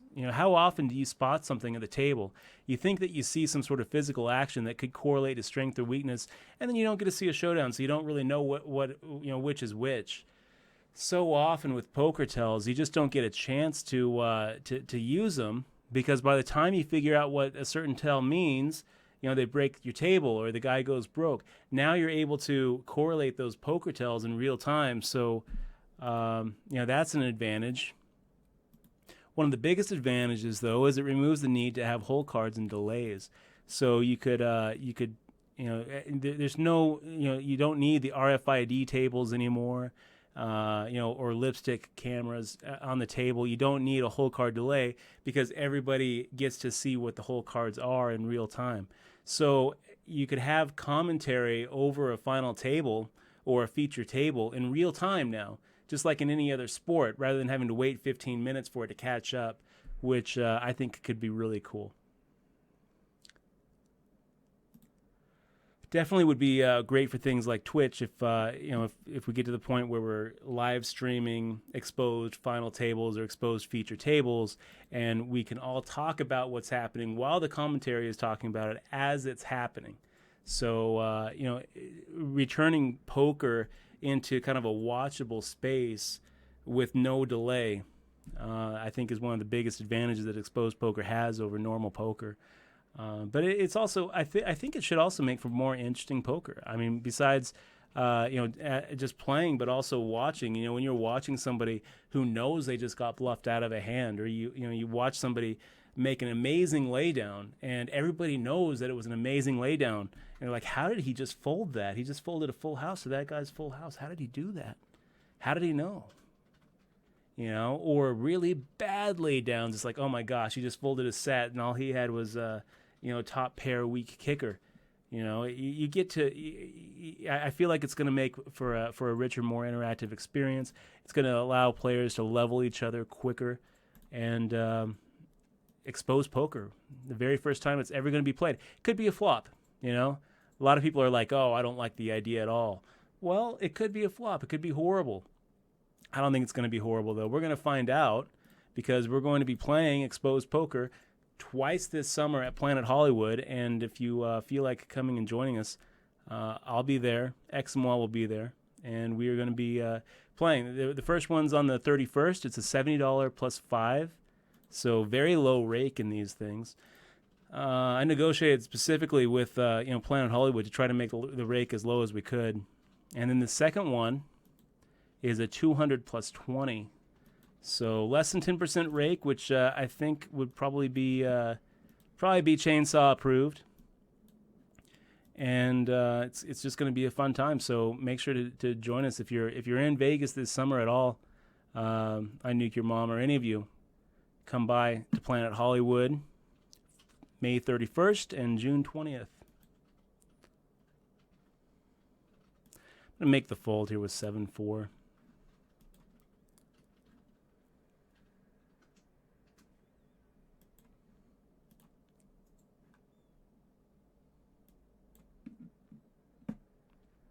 We got Krusty's in the stream. Good to see you. We got Eloisilla.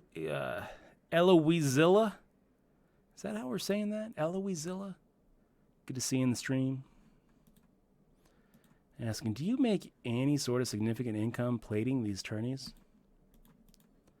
Millions upon millions.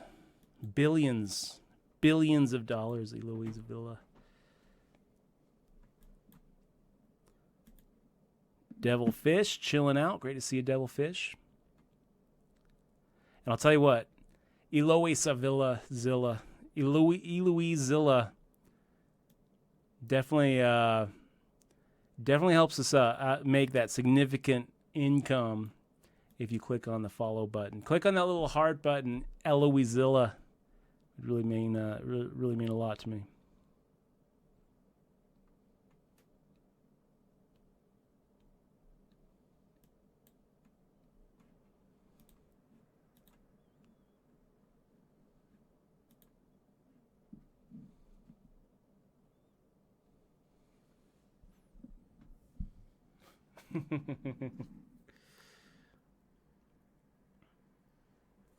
F-Link talking about some CK skits. I love Louis CK.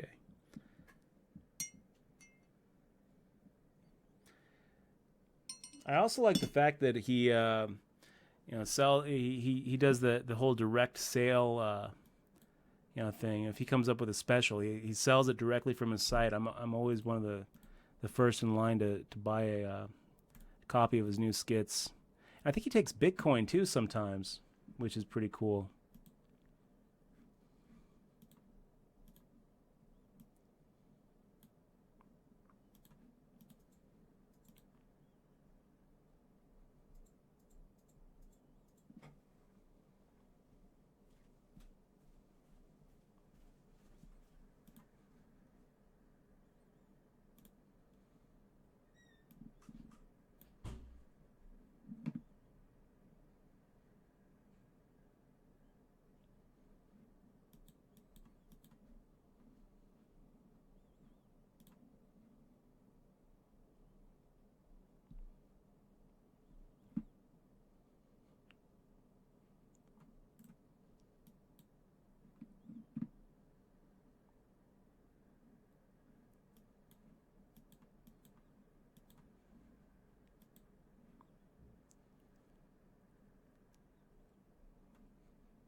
So we got Mike City open limping. He's been known to open limp pretty heavy, especially from those early positions.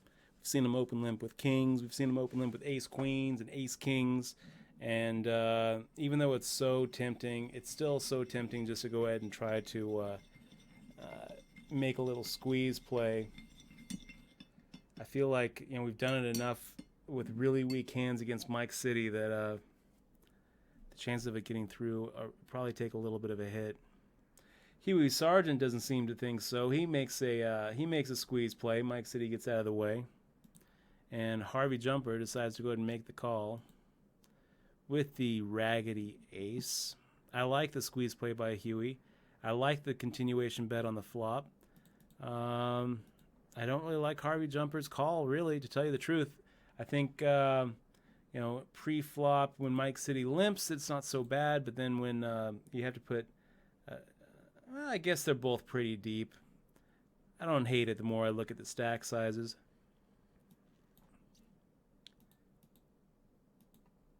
And wow, yeah, and Huey Sargent fired out a pot-size bet, then fired out a turn-size bet, 2,081 into 2,775. Is that 3/4?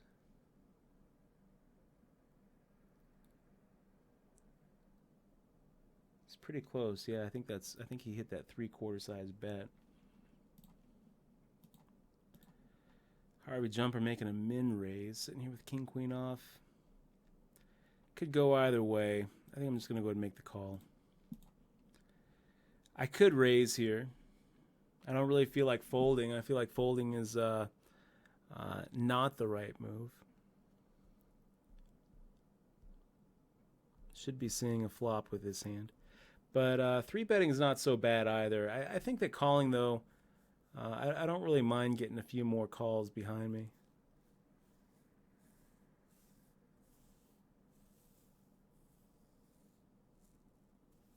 And not talk 1,000. I'm sure that they're going to have more info on the tournament as it gets a little bit closer. Garbage all the time saying, "Are you going to try and stream the WSOP online event?" Absolutely, 100%. I'm going to be trying to stream that WSOP online event. The only way that I wouldn't be streaming that event, Garbage all the time, is if I make a day 2 or day 3 before the event starts, and I'm like sitting at a table deep in a tournament at the Rio, where I can't play it.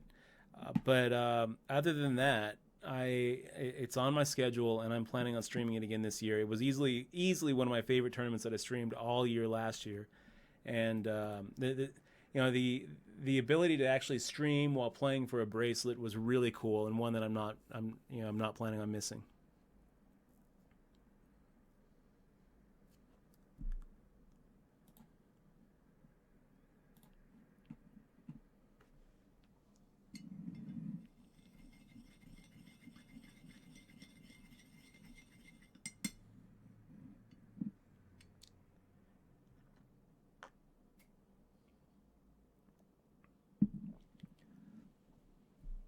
And a little bit of green tea, you guys.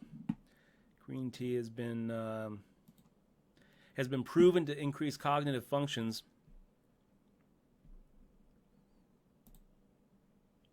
Not a bad choice when you're at the poker table.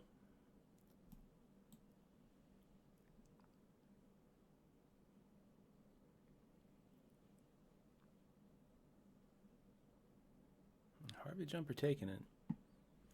5 of diamonds comes out. He's representing the flush. Does he have it? Who knows? Firing out 2.5x with the ace-10 of diamonds under the gun. I think ace-10 offsuit with this kind of stack size. Maybe I don't, make the raise with that. But ace-10 suited is definitely on the raising side of my range here under the gun.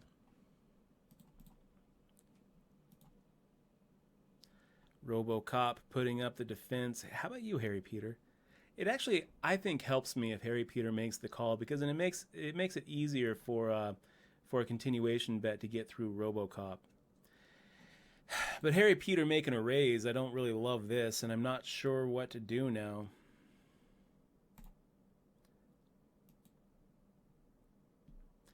I mean, we're getting 3-1 plus implied odds for making the call. That's a tough one. Go ahead and make the fold, you guys. You got it, Harry Peter.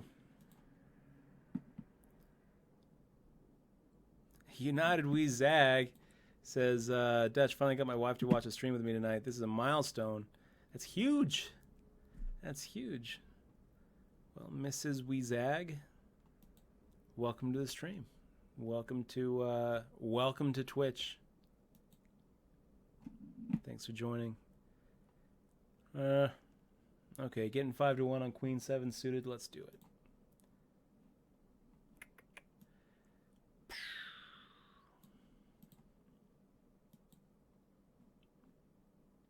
And at some point, the percentage that you're putting in becomes, of your stack becomes big enough where the long pot odds that you're getting are kind of outweighed by the fact that you're putting in, 6-7% of your stack in pre-flop with a hand that almost always whiffs.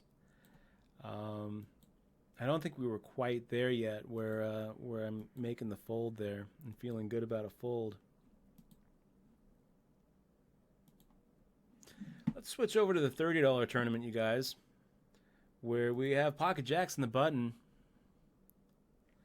Decker 711 saying, what's the parking situation like at Planet Hollywood? Still free, right? As far as I know, Decker, it is still free.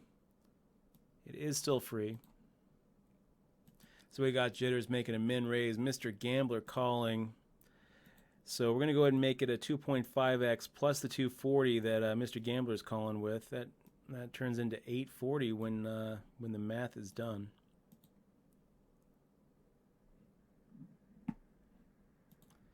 And Thug Henry shoving. We're going to go ahead and make a call here. Ace King. We're ahead. Not anymore. Not anymore. So Thug Henry calling heads. It comes out heads.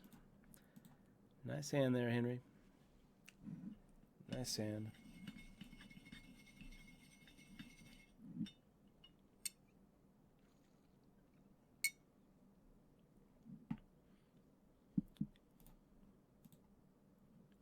Little 9-6 offsuit, making the fold here. Yeah, we're doing pretty good in this $30 tournament, guys. We started with 8,000 chips. We're up to 15,000. We're 5 out of 55. 8 people deciding not to take that rebuy opportunity, not getting to the double add-on. I think that'll probably keep on going up as the next 35 minutes goes on. And that reminds me, we should see if there's any other tournaments to get into here.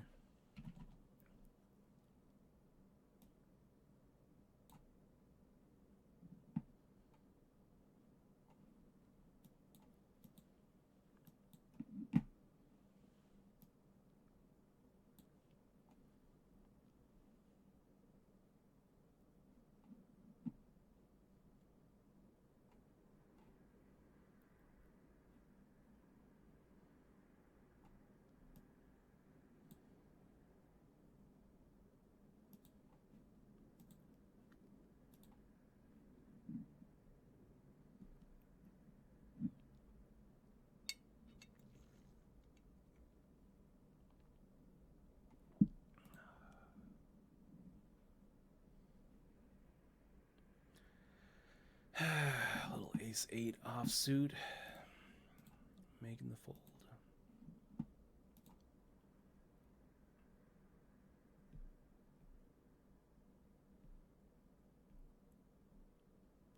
And 50 Spades of Gray asking, are we going to video a hand or two of exposed poker so we can see it in action on the stream? I'm not really sure yet, 50 Spades of Gray. I'm not sure how it's going to work out.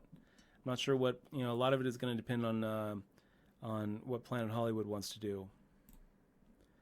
But I'll try to get some sort of record that it happened.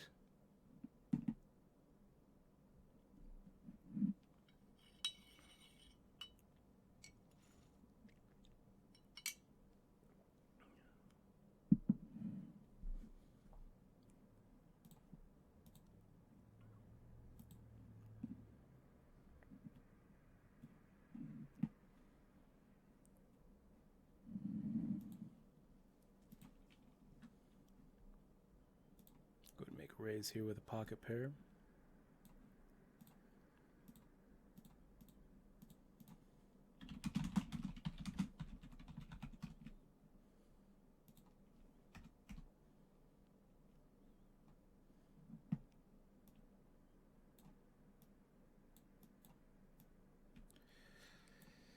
Scary flop for pocket fours, but we're only up against one person. We're under the gun, so let's go ahead and take a shot at it.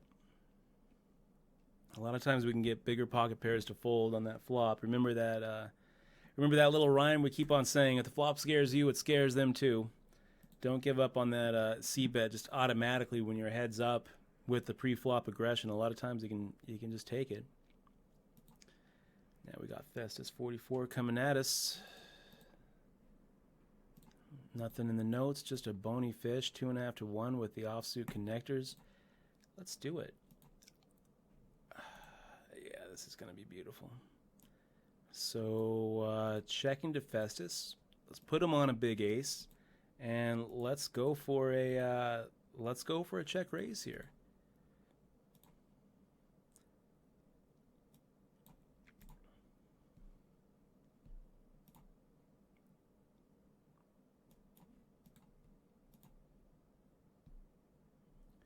If he doesn't have a big ace, I don't think he's really doing much post-flop, right?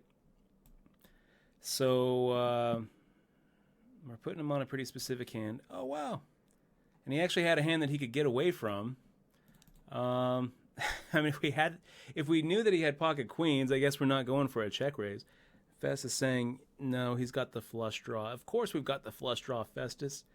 No, we don't. Actually, we don't. We have the nut straight. We flopped it.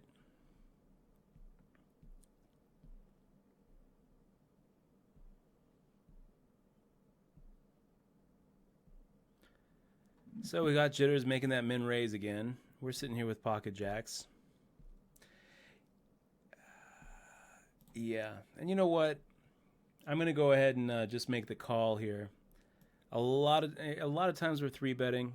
I think that we can just make the call. Disguise the hand a little bit. See a flop. Not a good flop, so it's just going to be a check fold. But we disguise our hand a little bit just by making the call, and play with a little bit of a weaker range. So if it comes out like a 7-4-3. A lot of times we can represent hands like, ace fours and 7-6s with like combo draws, things like that.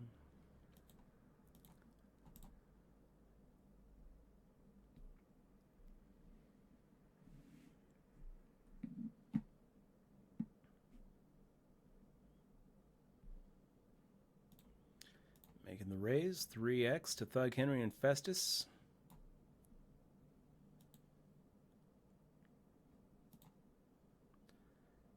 And getting a call from Festus, 9-6-7 on the flop, not really what we're looking for.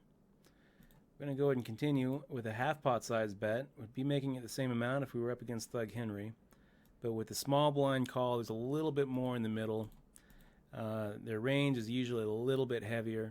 So against a small blind call and a big blind fold, I like firing out that half pot size bet.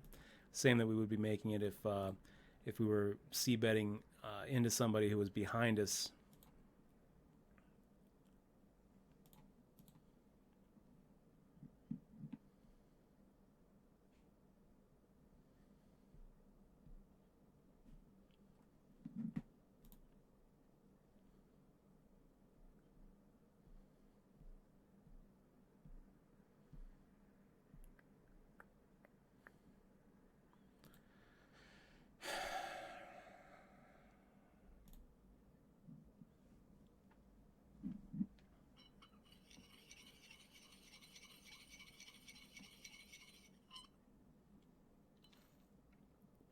By the way, Mystic Turtle, I missed your question. We did actually go deep in that online bracelet event last year.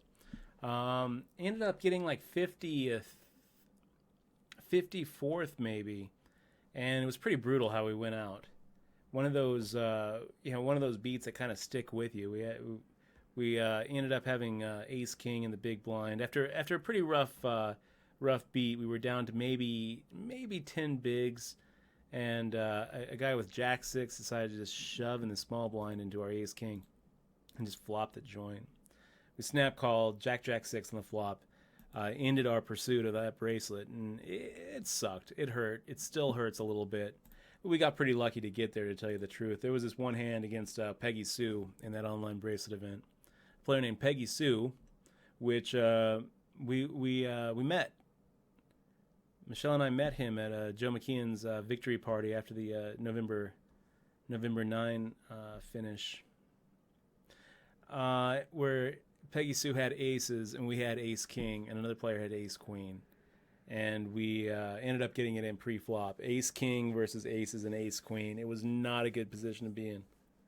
It was for all the marbles, all of our chips, but we ended up flopping a straight. And then we hit our king by the river, so it was a three-way split. we didn't put the bad beat. We just got our money back. We just got the refund, which was pretty sweet, because that happened around like 150, 160 players left. Let's go and make the raise here, 480. And I don't really see folding to like a Festus shove or a Thug Henry shove or an Ecabean shove. Ecabean.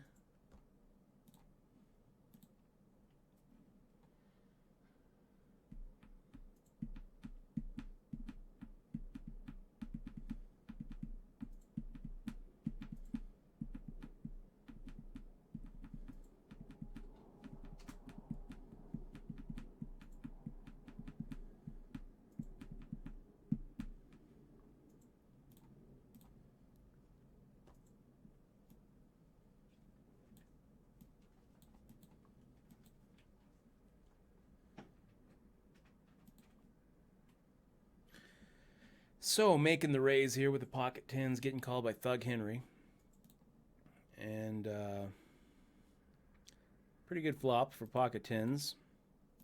Firing out a half pot size bet. Not only is that a good flop because we crushed it with our set, but it's also a super wet flop. And we can kind of put Thug Henry on the type of range that's going to keep on calling. So, yeah, maybe he just gets the rest of it in here.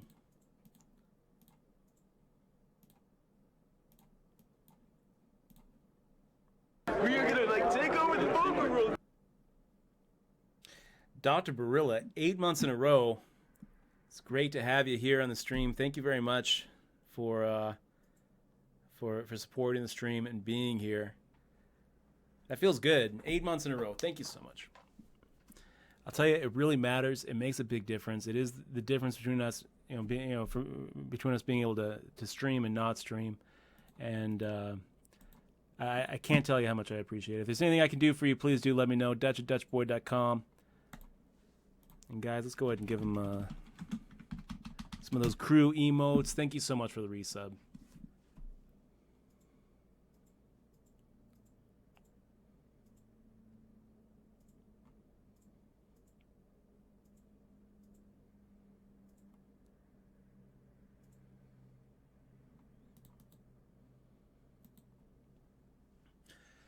Internal boot error, huh, Maverick? That sounds, yeah, that sounds like a hard drive failure. Like a fool saying the same thing. That sounds bad.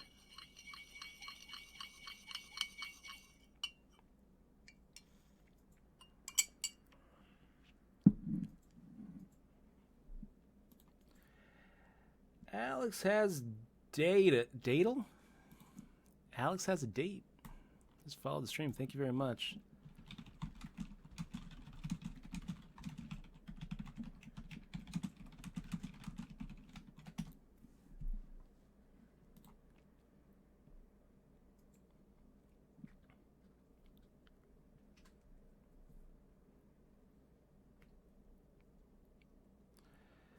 Mr. Gambler getting it in. How do you get it all in there? I guess if you look at the effective stacks, it's not that big of an overshove there. Still seems like a bit of an overshove, Mr. Gambler. I kind of feel like you're.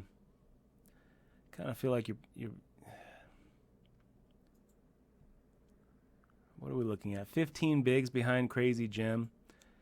I guess it's not that big of an overshove. It's kind of close. And it's a rebuy. We're getting pretty close to the rebuy and add-on period. At the same time, though, if Crazy Jim was gonna keep on firing out bullets, then he probably doesn't have 2,300 in front of him. So I think that you're getting through there a very, very high percentage of the time. If that's what you want, then it's a good bet. If you had a pretty strong hand there and you would have preferred Crazy Jim call, then I think that you're probably better off making kind of a normal squeeze play there. Because I think Crazy Jim probably does call off another 400 or 480.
Pretty brutal there, Willie.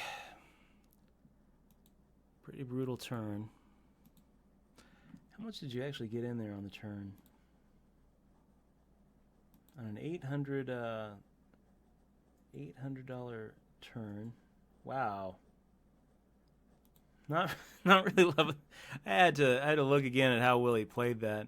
So he went with a check raise on the turn when any jack makes the straight, and called the shove. Talk about getting blinded by a set. Let's go and make the call there.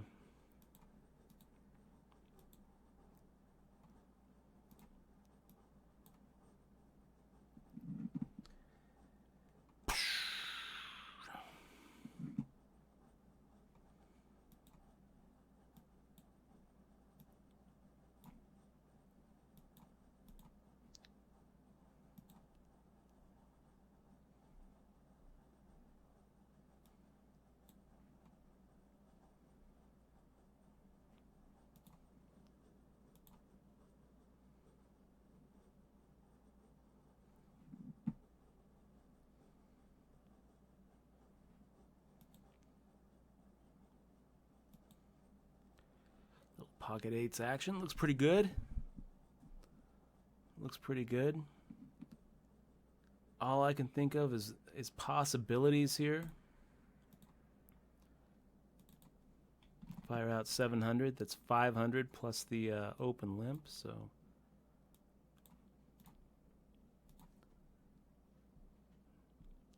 getting through the blinds. Jacobian making the call. Great flop for pocket eights. Yeah, I'm gonna go ahead and assume that we're very far ahead. Actually, let's go with the 700. Fire out the same amount, and we'll fire out a half pot bet on the turn if called here.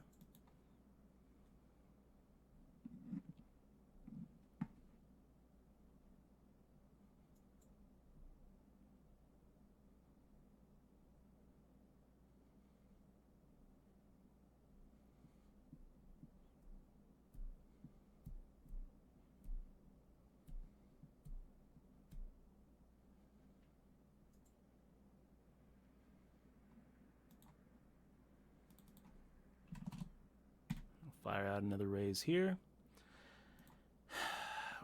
Yeah, it might have been not a bad spot to just shove given the stack sizes here. Wow, look at Willie. Look at Willie. Okay, buddy. Good luck, Godspeed. Little King Jack Jack isn't gonna do us much good. Okay, you got it.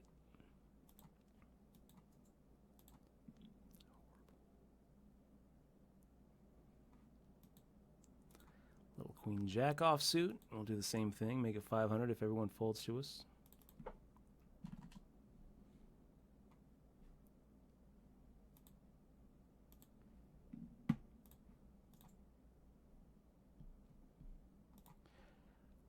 Willie making the call. Eco making the fold. Firing out at half pot here.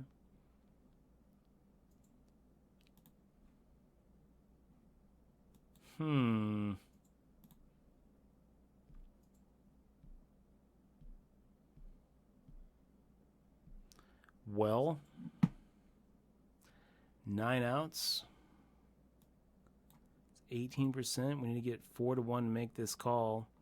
And I think that we are getting 4 to 1. I think that if we do get that hit that spade on the turn, then we probably get the rest of Willie's stack. So let's make the call. See if we can't just hit it. Poker Mindset Coach says, in case you are hungry now, I'll spot you tonight's pizza for taking down this tourney. Thank you very much, Poker Mindset Coach. I am in the mood for some pizza. Let's make it happen. So 12 outs now, 24%, 3 to 1. Not quite getting it. You got it, Willie.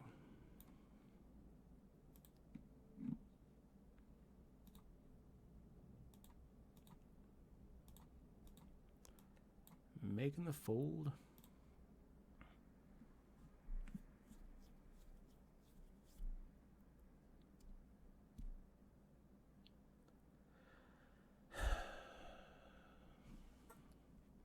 Have a good night, Brock.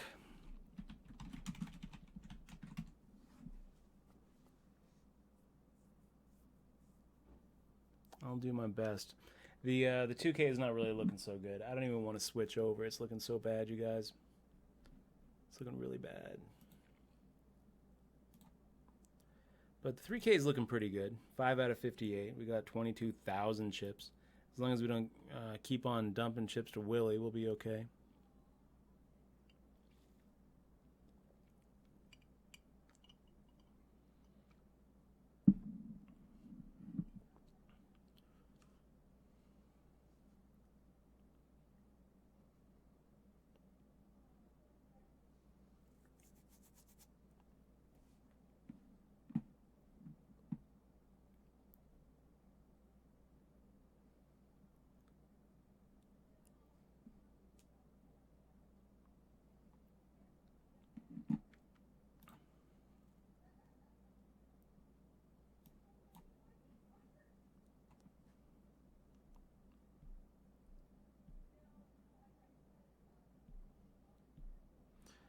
Okay, a little ace queen off suit, making the 500 raise.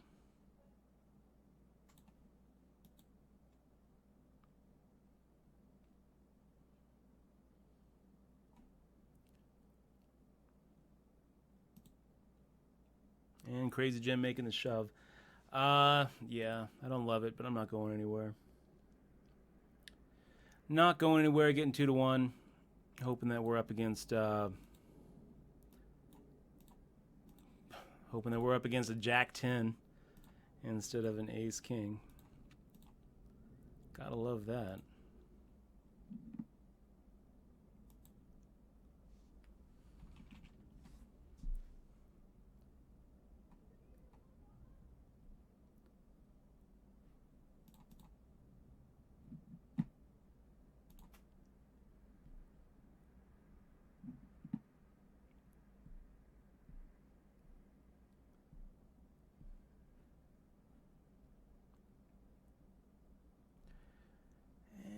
Going to make a fold.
So we got Paul Daywald now at our table with a huge stack in front of him as well.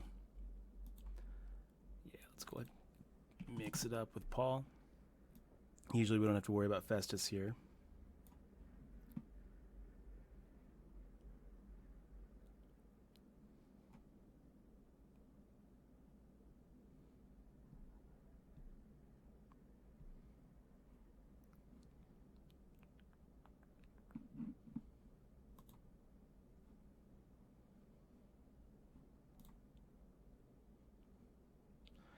A little 8-2 offsuit, making go ahead and make the raise here too.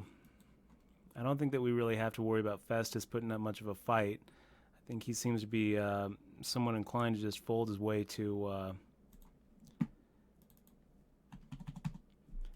the add-on period. So let's go ahead and 2.5x against Trust Fund Baby. Spots not hands, guys, and it looks like a pretty good spot. It looks like the kind of situation where Trust Fund Baby's just kind of taking a shot, given a big blind that's sitting out. So we'll go ahead and take the pre-flop initiative away from him and fire out the same amount here. Fire out 1,000. Hope to just get through. And there it is. Spots not hands. That's what we do. That's what we do.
I'm going to go and make the fold here.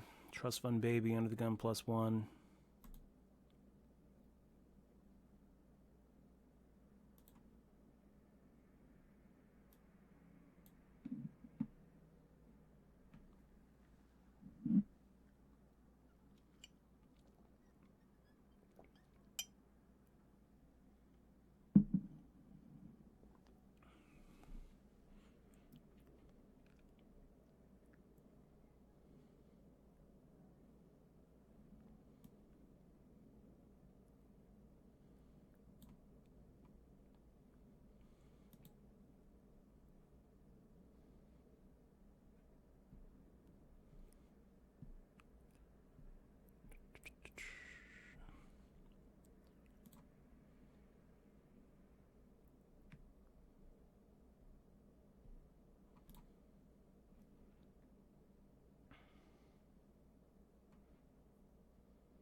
No, I'm not. I'm not muted. I'm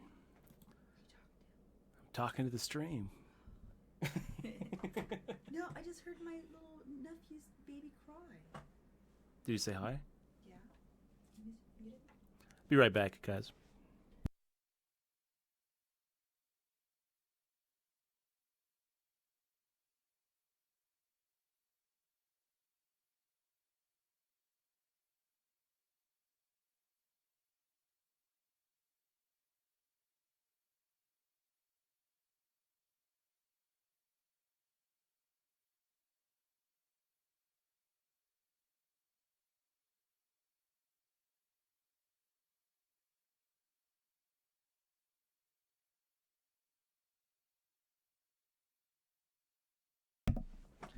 So Pope Famine saying, I need a Twitch split screen for you and Paul. This should be fun.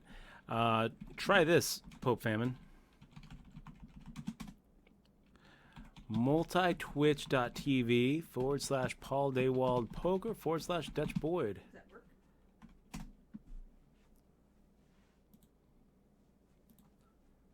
I don't know if it works. I think it works. But it's a good way to watch multiple streams at once. Yeah, there it is. Multitwitch.tv. You can do as many as 4, I think. Great way to load up multiple streams.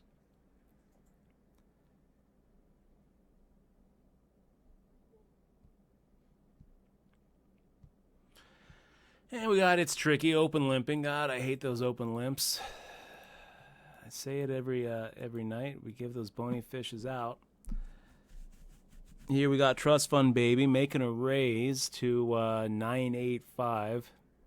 Kind of making it look like he's just trying to get down to that that point where he can double rebuy. Maybe he is. Maybe that's his plan here. Or maybe he's just trying to make us think that's his plan. He's got a decent hand.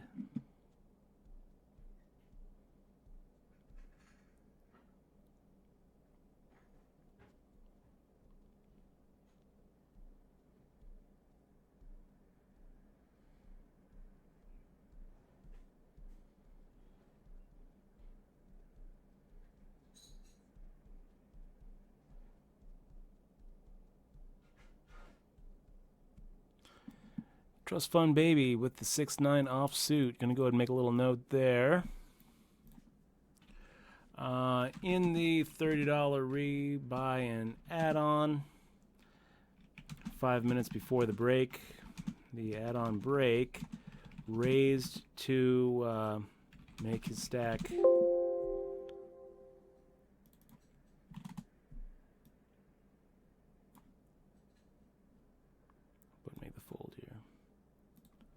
stack 4,000 from the button with 9-6 offsuit. Not going to give him a bony fish or anything for that. A lot of players do that.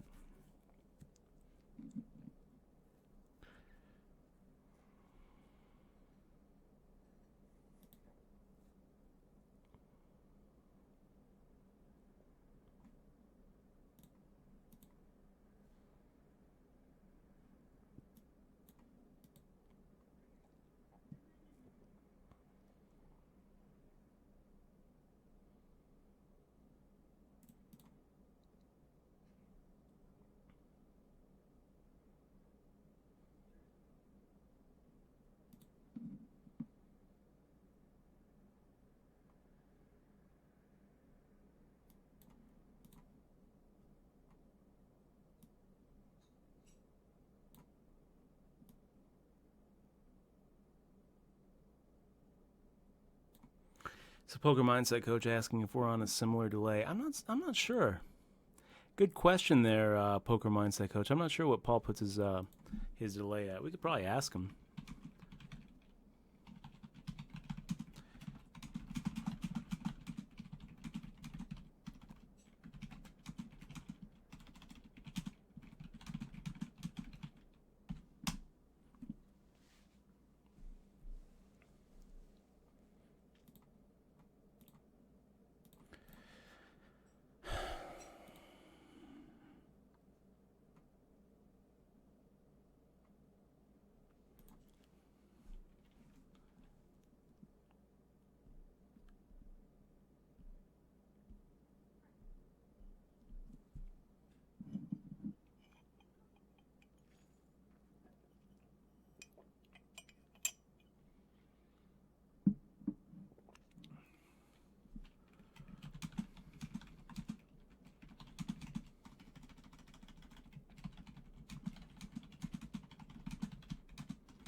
Okay, guys.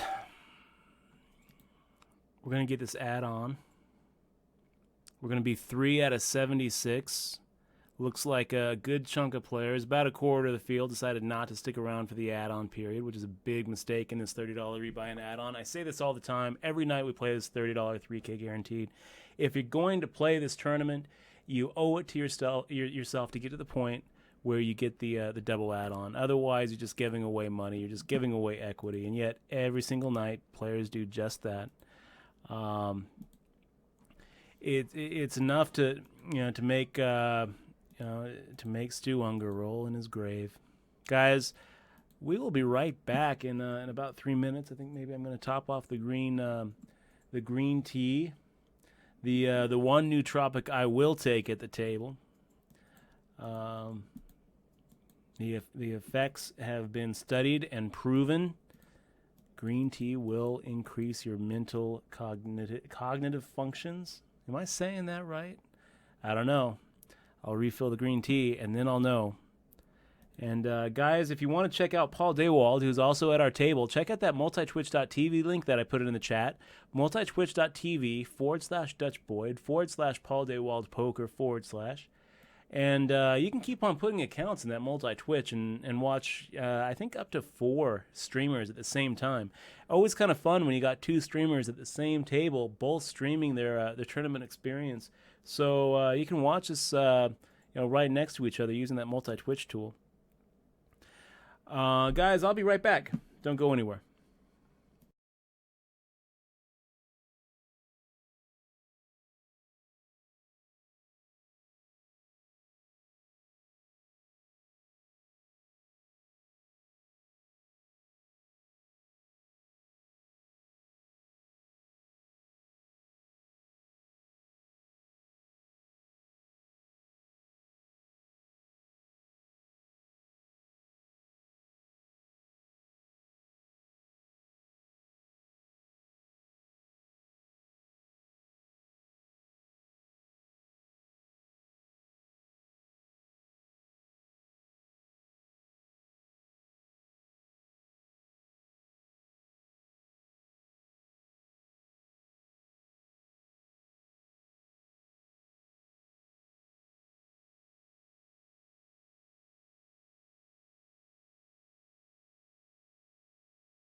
Okay, guys, we're back.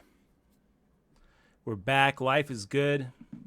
We're at the top of the heap. 3 out of 76. Lots of chips in front of us.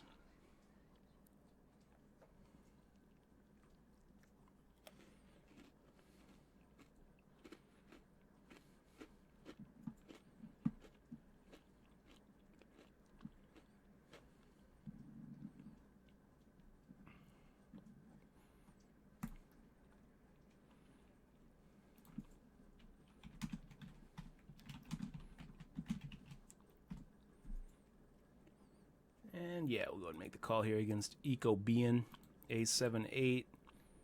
Not really the flop we're looking for.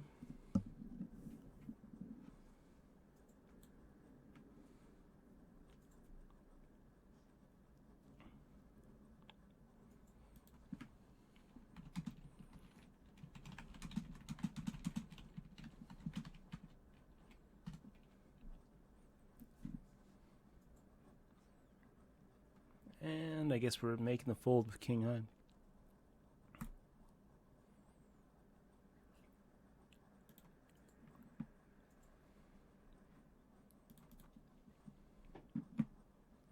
So Aces Up has a scenario. A scenario. You sit down at the table, and within half an hour, you go on a heater, up 3 buy-ins right away. Wife calls and says, I got off work early, want to meet me for lunch. What do? Say, of course I would, dear. Say, sorry, babe, on a heater. Catch you later. Whew. If I were you, Aces Up, I would get up right away, and I would say, I'll be right there, baby. That's what I would say if I were you.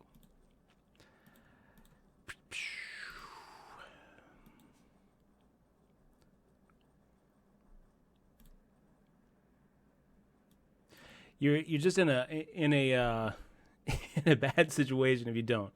If you're like, oh, I'm up 3 buy-ins. The game's really good. I can't right now. And then, God forbid, you start sliding back. You know what you're gonna hear when you get home. You know what she's gonna say. She's gonna say, should have quit when you were ahead. And if you keep on winning, it's not really gonna even matter. You know, there's no relationship EV there where she's gonna be like, well, I guess you were right. You made the right decision to put a good game in front of your relationship.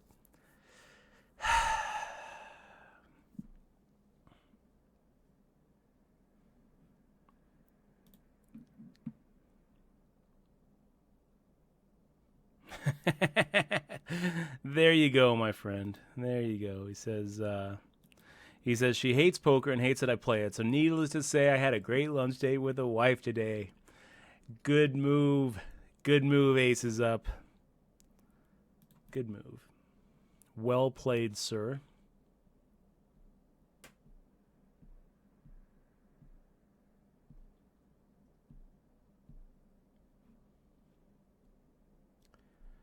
Okay. Pro Rookie. Did Pro Rookie just not take that add-on? Is that what we're seeing here? Or did I just look away and watch him lose his 12,000 stack? No, he just decided not to take it. Look at that. God, Pro Rookie. Pro Rookie, aptly named. You just can't play this. Coming in at the last second for 4,000 instead of 12,000. It just doesn't make any sense to me. And here he is going all in on an ace king 8 flop. Of course he doesn't have the ace. Of course, in this situation he didn't. He had queen jack and he still called him, and he hit it on the end anyway. It's like, wow, what is going on there? Okay. I love these players. I just want to reach through the screen and give them a hug and be like, it's okay, come back tomorrow and try again. Let's go ahead and make the raise here to 680.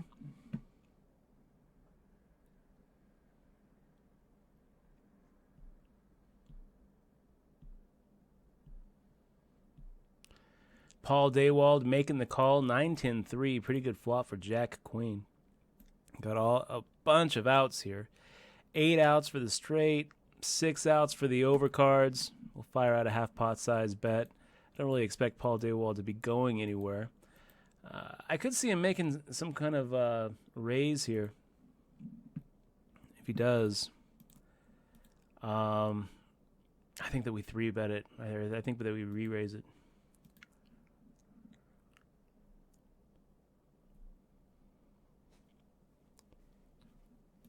We've got 15 outs. If he's got a hand like ace-10 or ace-9 or pocket 7s, we're looking at 15 outs. So at this point in the hand, we're ahead. We're ahead of all but his strongest hands. We're not ahead of sets. We're not ahead of hands where maybe he has some outs that, or maybe he has some combinations that cancel out some of our outs. Like queens, for example, we're way behind. But against most of his holdings there, we're going to be a favorite. We're going to be somewhere around 57, 58%. And against a player like Paul Daywald, who I don't really feel like we have that much of an edge on, in this tournament, I'm willing to get a lot of chips in the middle against him when I have an edge, even if that edge is somewhat small. So, what do you guys think of this? Whee! 13 bigs under the gun. Gonna make the shove. Scrimpology.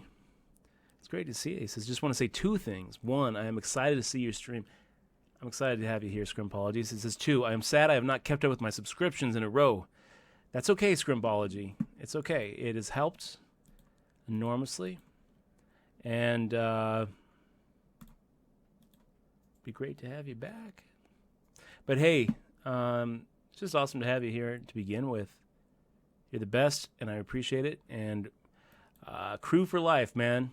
Crew for life. Let's get back to the 3K. We got Dog Mile chilling out. Dog Mile, great to see you here.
So RDH10 asking, hey Dutch, are you going to do any WSOP prep videos this year? Kind of like the HBT reviews last year. Yes, RDH, we're going to go ahead and bring back the HBT viewing parties on Wednesday. Until the World Series, I think I'm going to get back on a 5-day-a-week schedule, Wednesday through Sunday. And Wednesday is going to be our HBT viewing parties. So if you've missed the HBT viewing parties, I invite you to tune in on Wednesday. And if you can't tune in on Wednesday, well, you can look at the past broadcasts, and they'll be here. And I'm also going to start exporting all those HBT viewing parties that we have over to YouTube. Great way for me to feel like, it makes me feel like my tournament game's improving when I'm watching, real life final tables that are happening recently and watching how people are taking it down, maneuvering to that final spot, putting them under the microscope and trying to figure out what's going on. Nothing like watching to learn. and learning from other people's mistakes. Paul Daywald making the min raise here and getting called all over the place. So, yeah, I can go ahead and make the call too. Getting 10-1 with any two cards. I'd actually prefer that queen be like an 8. Here we kind of have to worry about hitting a queen and not really knowing where we are, running into some kicker problems. King 5-2, don't have to worry too much here. We're just check folding.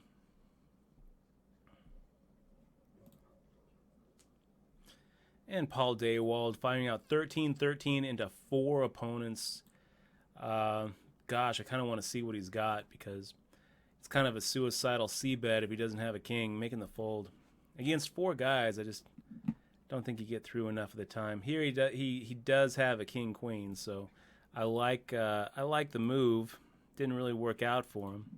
What do you guys think of this? Let's switch back over to the 2K, where we got Mike City actually sitting out. We got an open limp from Harry Peter, and not quite what we want with Huey Sargent making the shove. Let's see a queen or a jack or an 8. It's not going to happen.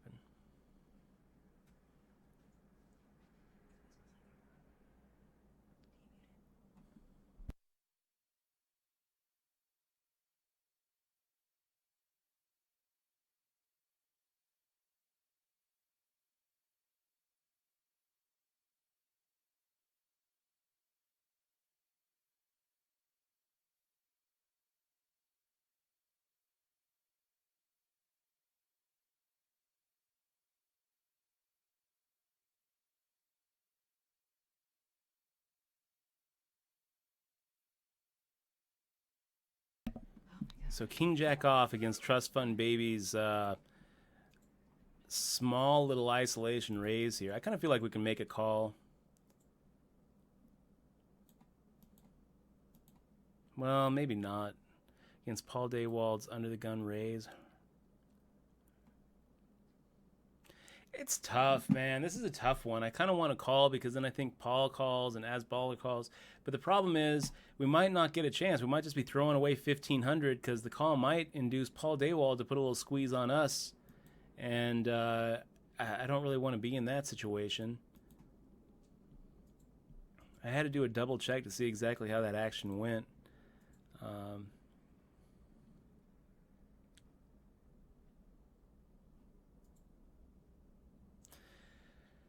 Yawn.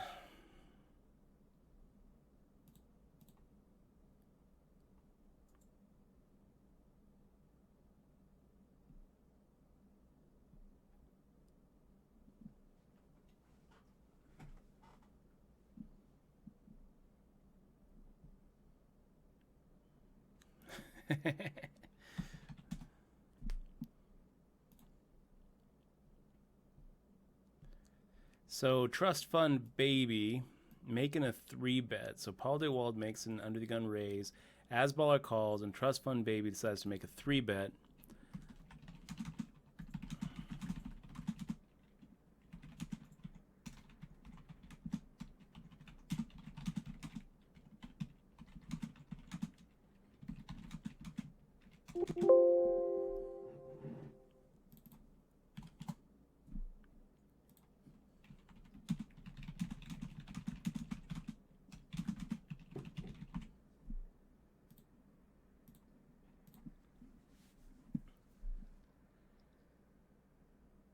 I don't like the 3-bet.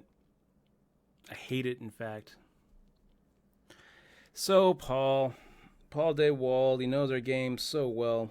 10-10-3. We're going to go ahead and fire out a c-bet anyway. Same amount against Paul Daywald. If he was calling with any 2, well, the any 2 missed. The any 2 missed, Paul. Maybe he goes for a check raise. It is that kind of polarizing flop where he might decide the chances of Dutch having a 10 here aren't that good, so we're going to go ahead and fire out a check raise with our 9 high. And he's right. It's not that good. So, you got it, Paul. You got it, buddy. You got it.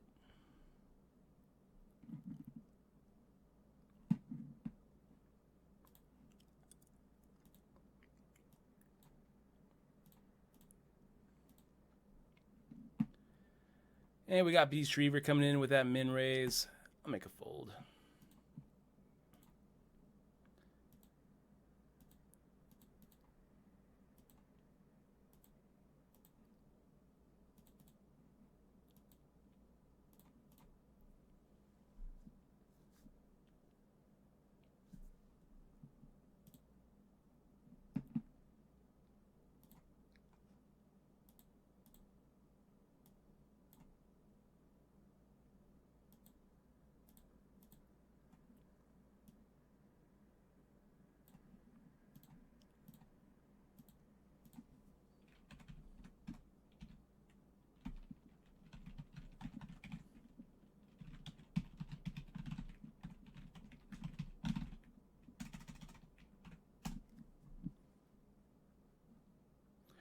Let's see what he had on that raise.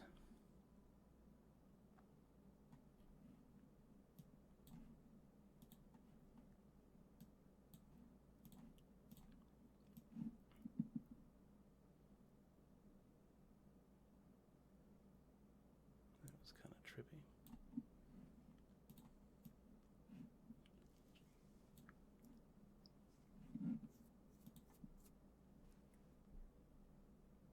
I feel like my stack is just kind of stagnated for the last 40 minutes. Just sticking around right there at the 31K, 32K level.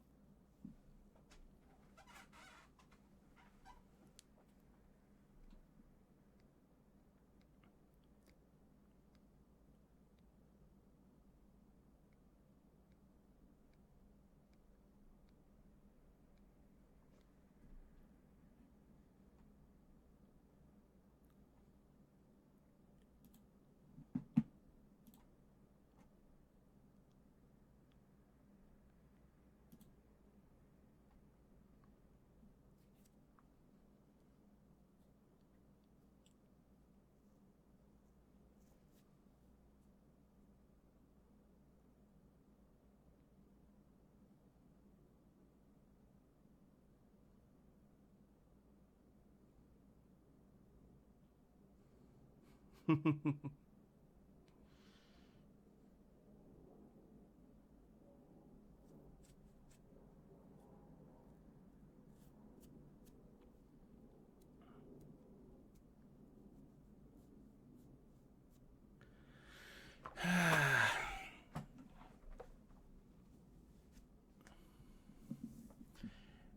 what did Paul Daywald have? He had pocket sevens there.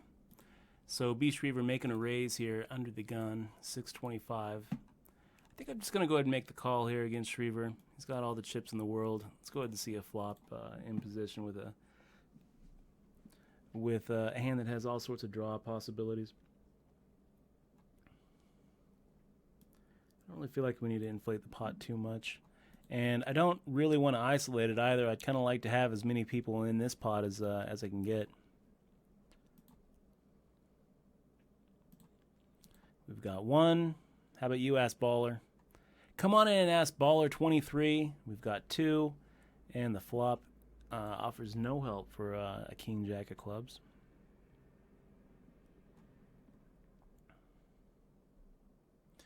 Beast Reaver seeming to give up as well.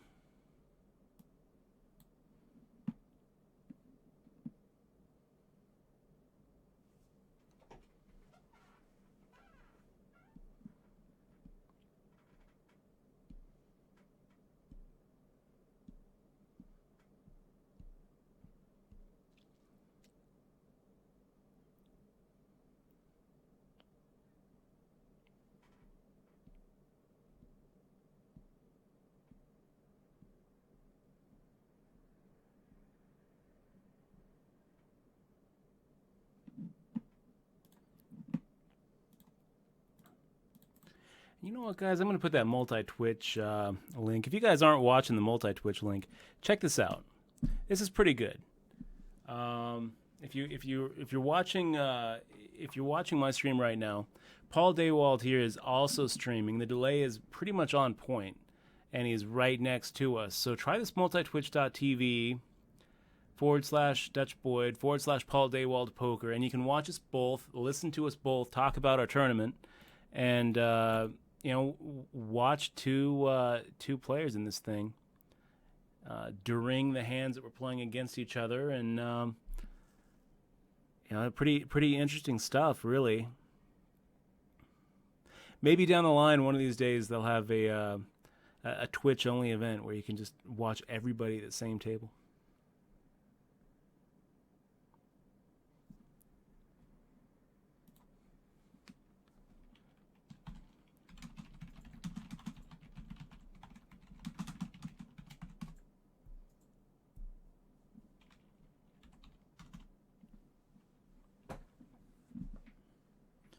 It's a little Queen Jack offsuit. Pretty good hand in the big blind. So good, in fact, that I think I'm going to go ahead and 3-bet it.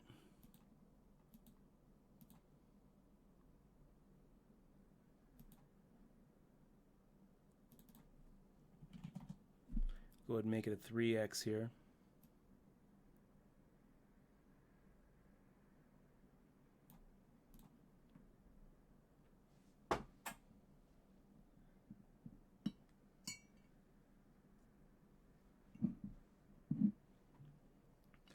Get ready for the flop by drinking a little bit of green tea. Pretty good flop for what we're representing. Fire out a half-pot size bet. And now a lot of times we can get the king queens and the ace jacks and the ace tens to fold. Gonna go the whole way with it? Yeah, let's go the whole way with it.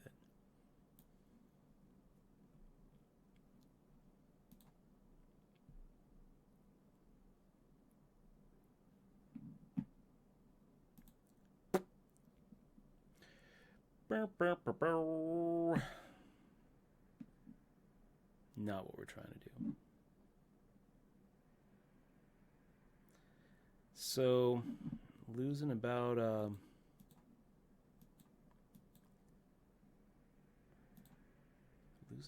third of our stack here with queen high.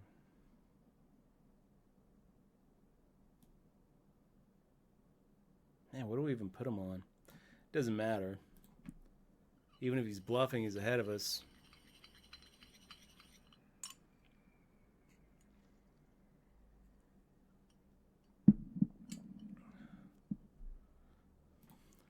I wouldn't call it a great read. Folding queen high.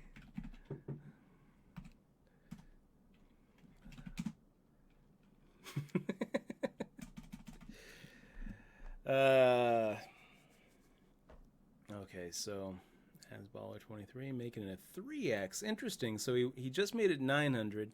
Now he's making it a 3x. He's varying the amount that he's making it. Is he varying based on what? Can't be position, right? Maybe it's stack size. I don't know. So made it 900 on the button at 200, 400, and found himself willing to put in 100 big blinds post flop on an 8 high board. Next hand, the very next hand, he makes a 3x.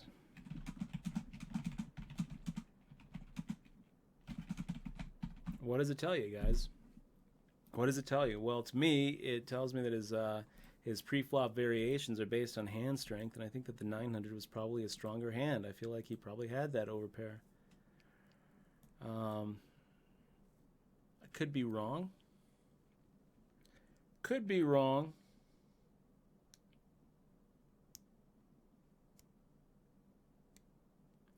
Little 9-5 off.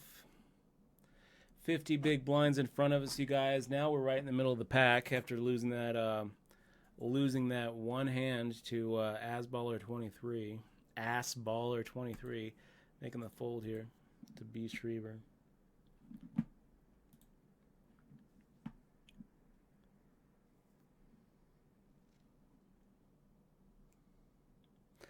Let's listen to Paul Daywald. Check out, you guys. 6,200 up top. Min cash 232. So we obviously want Playing those first. Bovada tournaments. Can't say that I approve, buddy. Can't say I approve.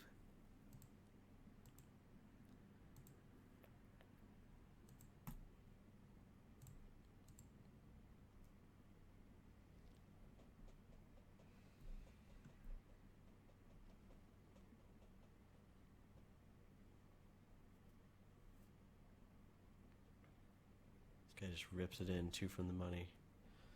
7 high, no thank you.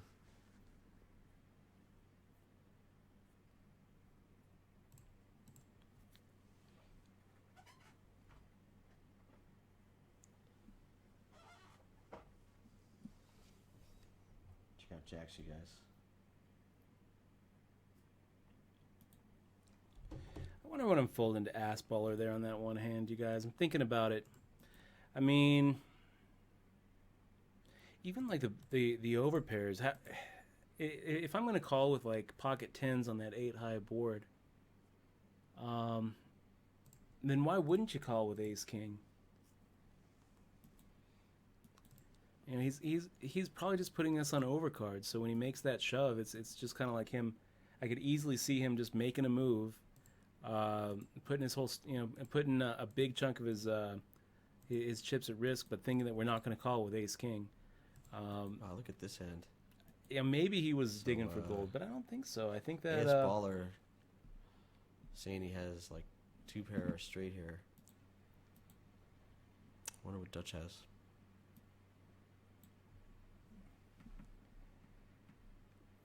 Let's replay that hand. it's tough. I don't know. So how did this go down? Dutch in the big blind. Ace baller opening. We get to Dutch hear the 3 betting, Paul Day calling. 3K analysis. call. 6K and piles. Looks like Dutch is just trying to continue the story.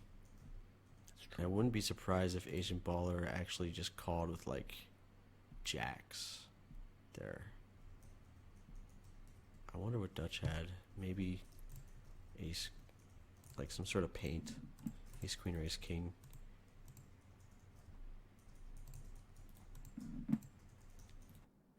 That's the story, Paul, and I'm sticking to it.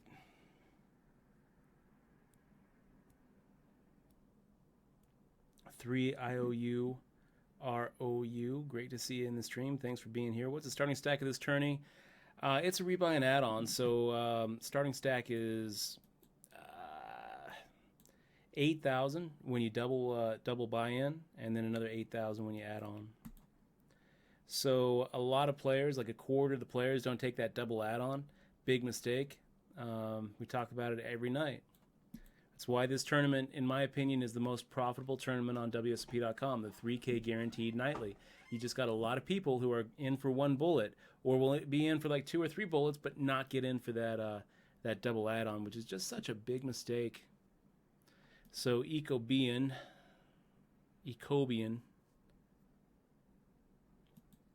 getting in there with the jacks and having it hold up. Nice hand there, Ecobian.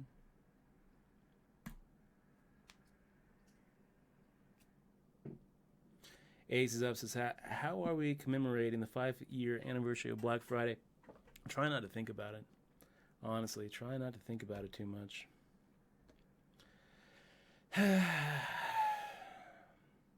Oh, to be in 2003, Nikki.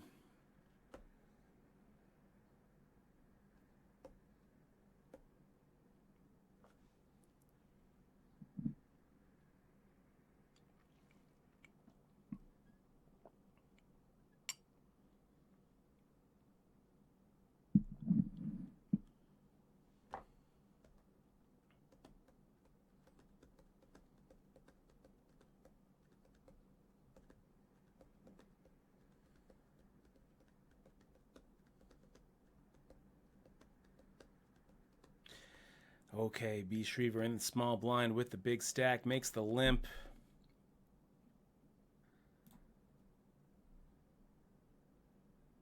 Yeah, we'll make a raise here.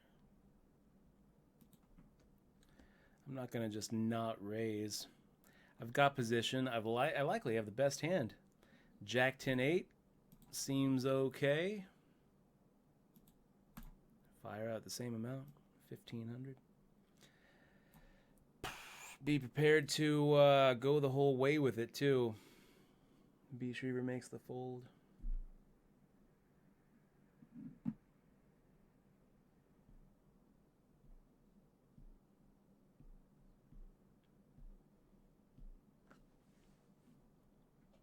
So if it's folded around to us, we're going to go ahead and make the shove into Festus. He's got 7 big blinds, and we got a queen, so enough in the middle for us to go ahead and try to take a shot at it. Shrever making the raise, could be doing it with any 2 cards, you guys. Really could be doing it with any 2. I'm going to go ahead and get out of the way, though. Queen 4 just isn't quite where I want it to be to make a 3-bet, and I don't really think calling is a very good option either. Shrever with the initiative is just going to take all the pots that we don't catch, and there's plenty of pots where we are going to catch. You know, plenty of combinations where we do catch our hand, where it comes out Queen 2-2, and we end up in a very uncomfortable position with a 4 high kicker. Asballer here now again. His pre-flop multiple is just all over the place. We've seen him make it a little over 2x from the button. Now he's making it 3x plus some. Just all over the place. There's no rhyme or reason to it. Let me rephrase that. There definitely is a rhyme or reason to it. I guarantee you, if we watch Asballer and we keep on seeing him day in and day out, we're going to see a correlation between how much he makes it pre-flop and what his hand strength is.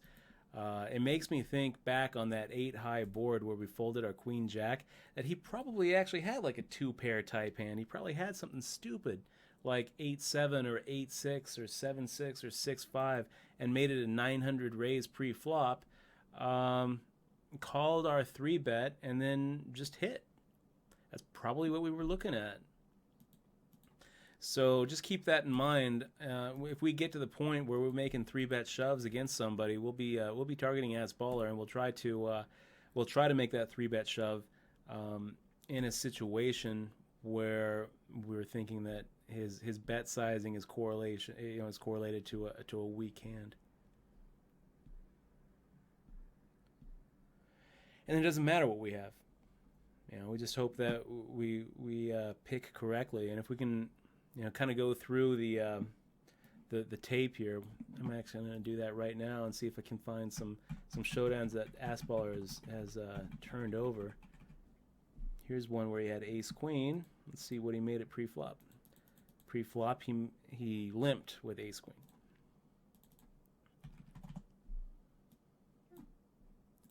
Had the 300-600, limped with ace queen in middle position.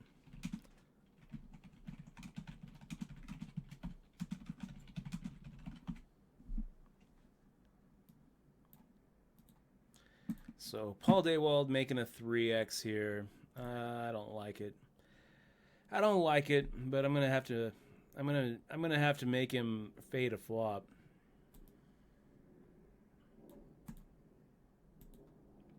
Little Jack 9-3 action. It's probably pretty good. That's probably a pretty good flop for us. Let's go ahead and make the check. Let him go ahead and continue his drive. So he's firing out 23-23. It's the same kind of amount I would expect him to make it if he had a jack in his hand. If he had an overpair in his hand. I'm going to go ahead and call, though.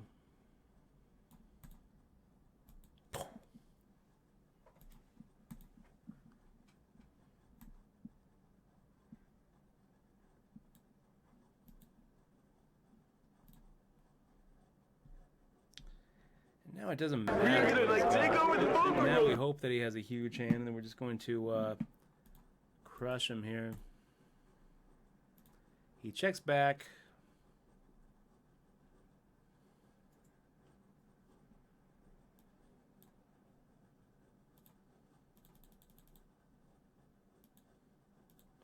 We'll fire out a half pot size bet. Hope to get called with a jack. Hope to get called with like kings or queens or something, and instead he fires out all in.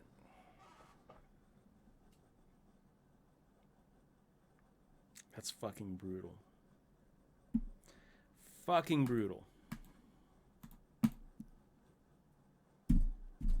I mean, now what are we supposed to do? I guess we're supposed to fold, getting 6-1, having trips with an ace-high kicker. That's ridiculous. So he's representing a flush or a jack's full here, I guess. I feel like he could be value betting so much where we're ahead of. This is so stupid. So 3's full of 9s. So fucking lame. Brutal.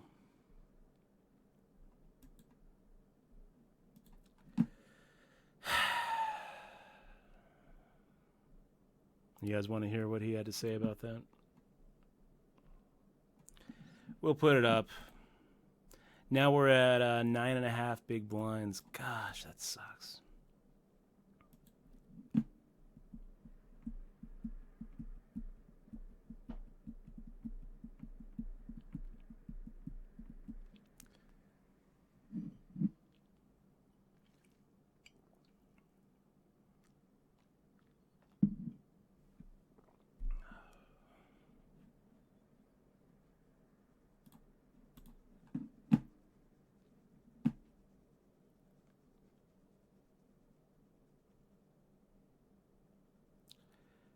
$59 out of 60 at the very bottom of the heap.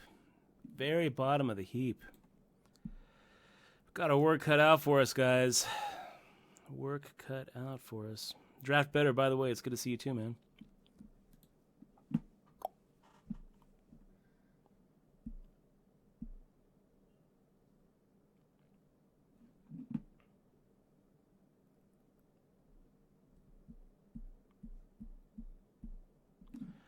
Queen 3 off with 9 bigs, making the fold. Okay, let's listen to Paul Daywald. He's a good winner. He's not going to gloat too much. Got to tag at 205. Thank you for finding that follow. Dutch, what are you going to do here? Dutch opening to 1100. I think we are going to be 3-betting Dutch. See if you respect our 3-bet or if he actually woke up with a hand right here.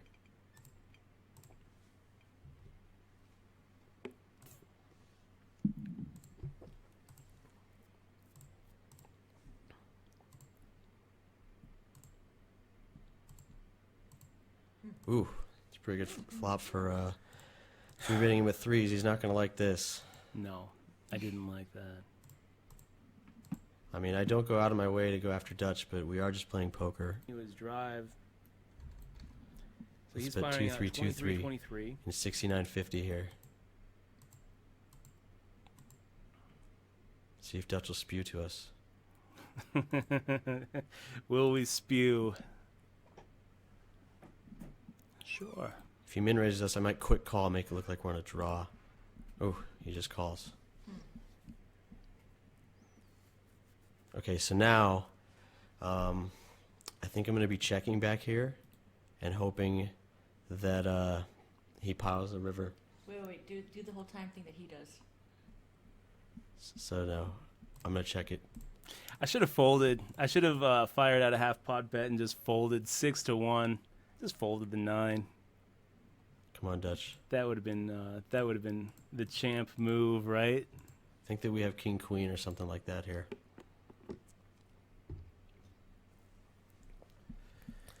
Five, 7, 9, 8. So I don't want to instantly put it in, but now think about it. See if he'll call us. Put in the rest. To really level with him, you should do the timing down like he does. Nah. No. Nah. Because he pays attention to that stuff. I mean, I'm sure he does pay attention, but he also knows I'm on a bunch of games, but I'm focused on these two. So I wonder what he has here. He probably just has air. I think he's just like, what does he have? We have a 9. Does he have like tens or does he have air? Ace 9. Wow, sick. That was pretty sick.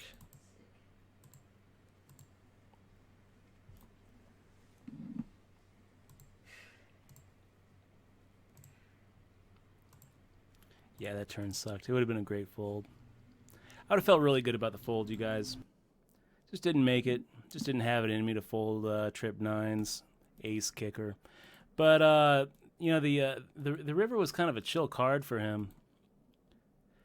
It was one of those cards where I just don't see him ever bluffing, and I don't really think that trip nines is ahead. Anyway, we're making the shove here. Ace king off. Not really too much to think about. It's a great hand.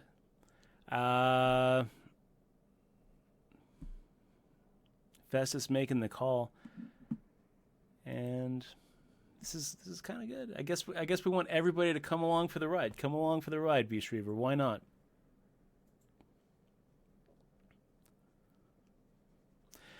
That's the flop we're looking for. King 8-2. We're gonna be right back in this game as long as no shenanigans happen. Beast Reaver firing out 16,000. We're up against nines. Oh, fucking aces. Ah, jeez. So Ecobian making the open limp with pocket aces, getting all cute. It's gonna hold up there. That kind of sucks. Beast Reaver with the king 9. And Festus with the pocket nines. 55 out of 99, you guys. That's gonna do it for our tournament tonight, and that's gonna do it for everything. I'm done. I'm done tonight. Good luck, everybody else. If you're still on the grind, good luck, Paul Dewald. Hope that you take it down for the good guys. We're gonna be back tomorrow, Saturday, for more poker action. And don't forget, guys, we're gonna be back with some HPT viewing parties starting on Wednesday. Counting down the days for that World Series of Poker. So we're bringing back the HPT viewing parties. Probably also going to try to get a poker clinic in before the World Series starts. You guys have been awesome. Really appreciate you guys hanging out. I'm going to go and throw a host to Paul as he continues his WSOP grind. Make sure to click on the follow button, guys. If you haven't clicked on the follow button yet, it's the little button with the heart. It really makes a difference. Thank you to every one of our subscribers. You guys are awesome. Really big shout out to the new subs. And if you're watching on YouTube, click on the subscribe button on YouTube for free. And come over and join us one night on twitch.tv/Dutch Boyd, where we play live, answer questions, talk about current events, and you get to experience all the highs and lows. You know, all the highs like being chip leader in the $30 rebuy and then punting with a queen jack and not finding a fold with trip nines. You get to see that in real time as it's happening. The beauty of Twitch, you guys, the roller coaster that poker is. Sometimes it's just so wonderful. Not tonight. Not tonight. Now it just makes me want to shake poker. Yeah.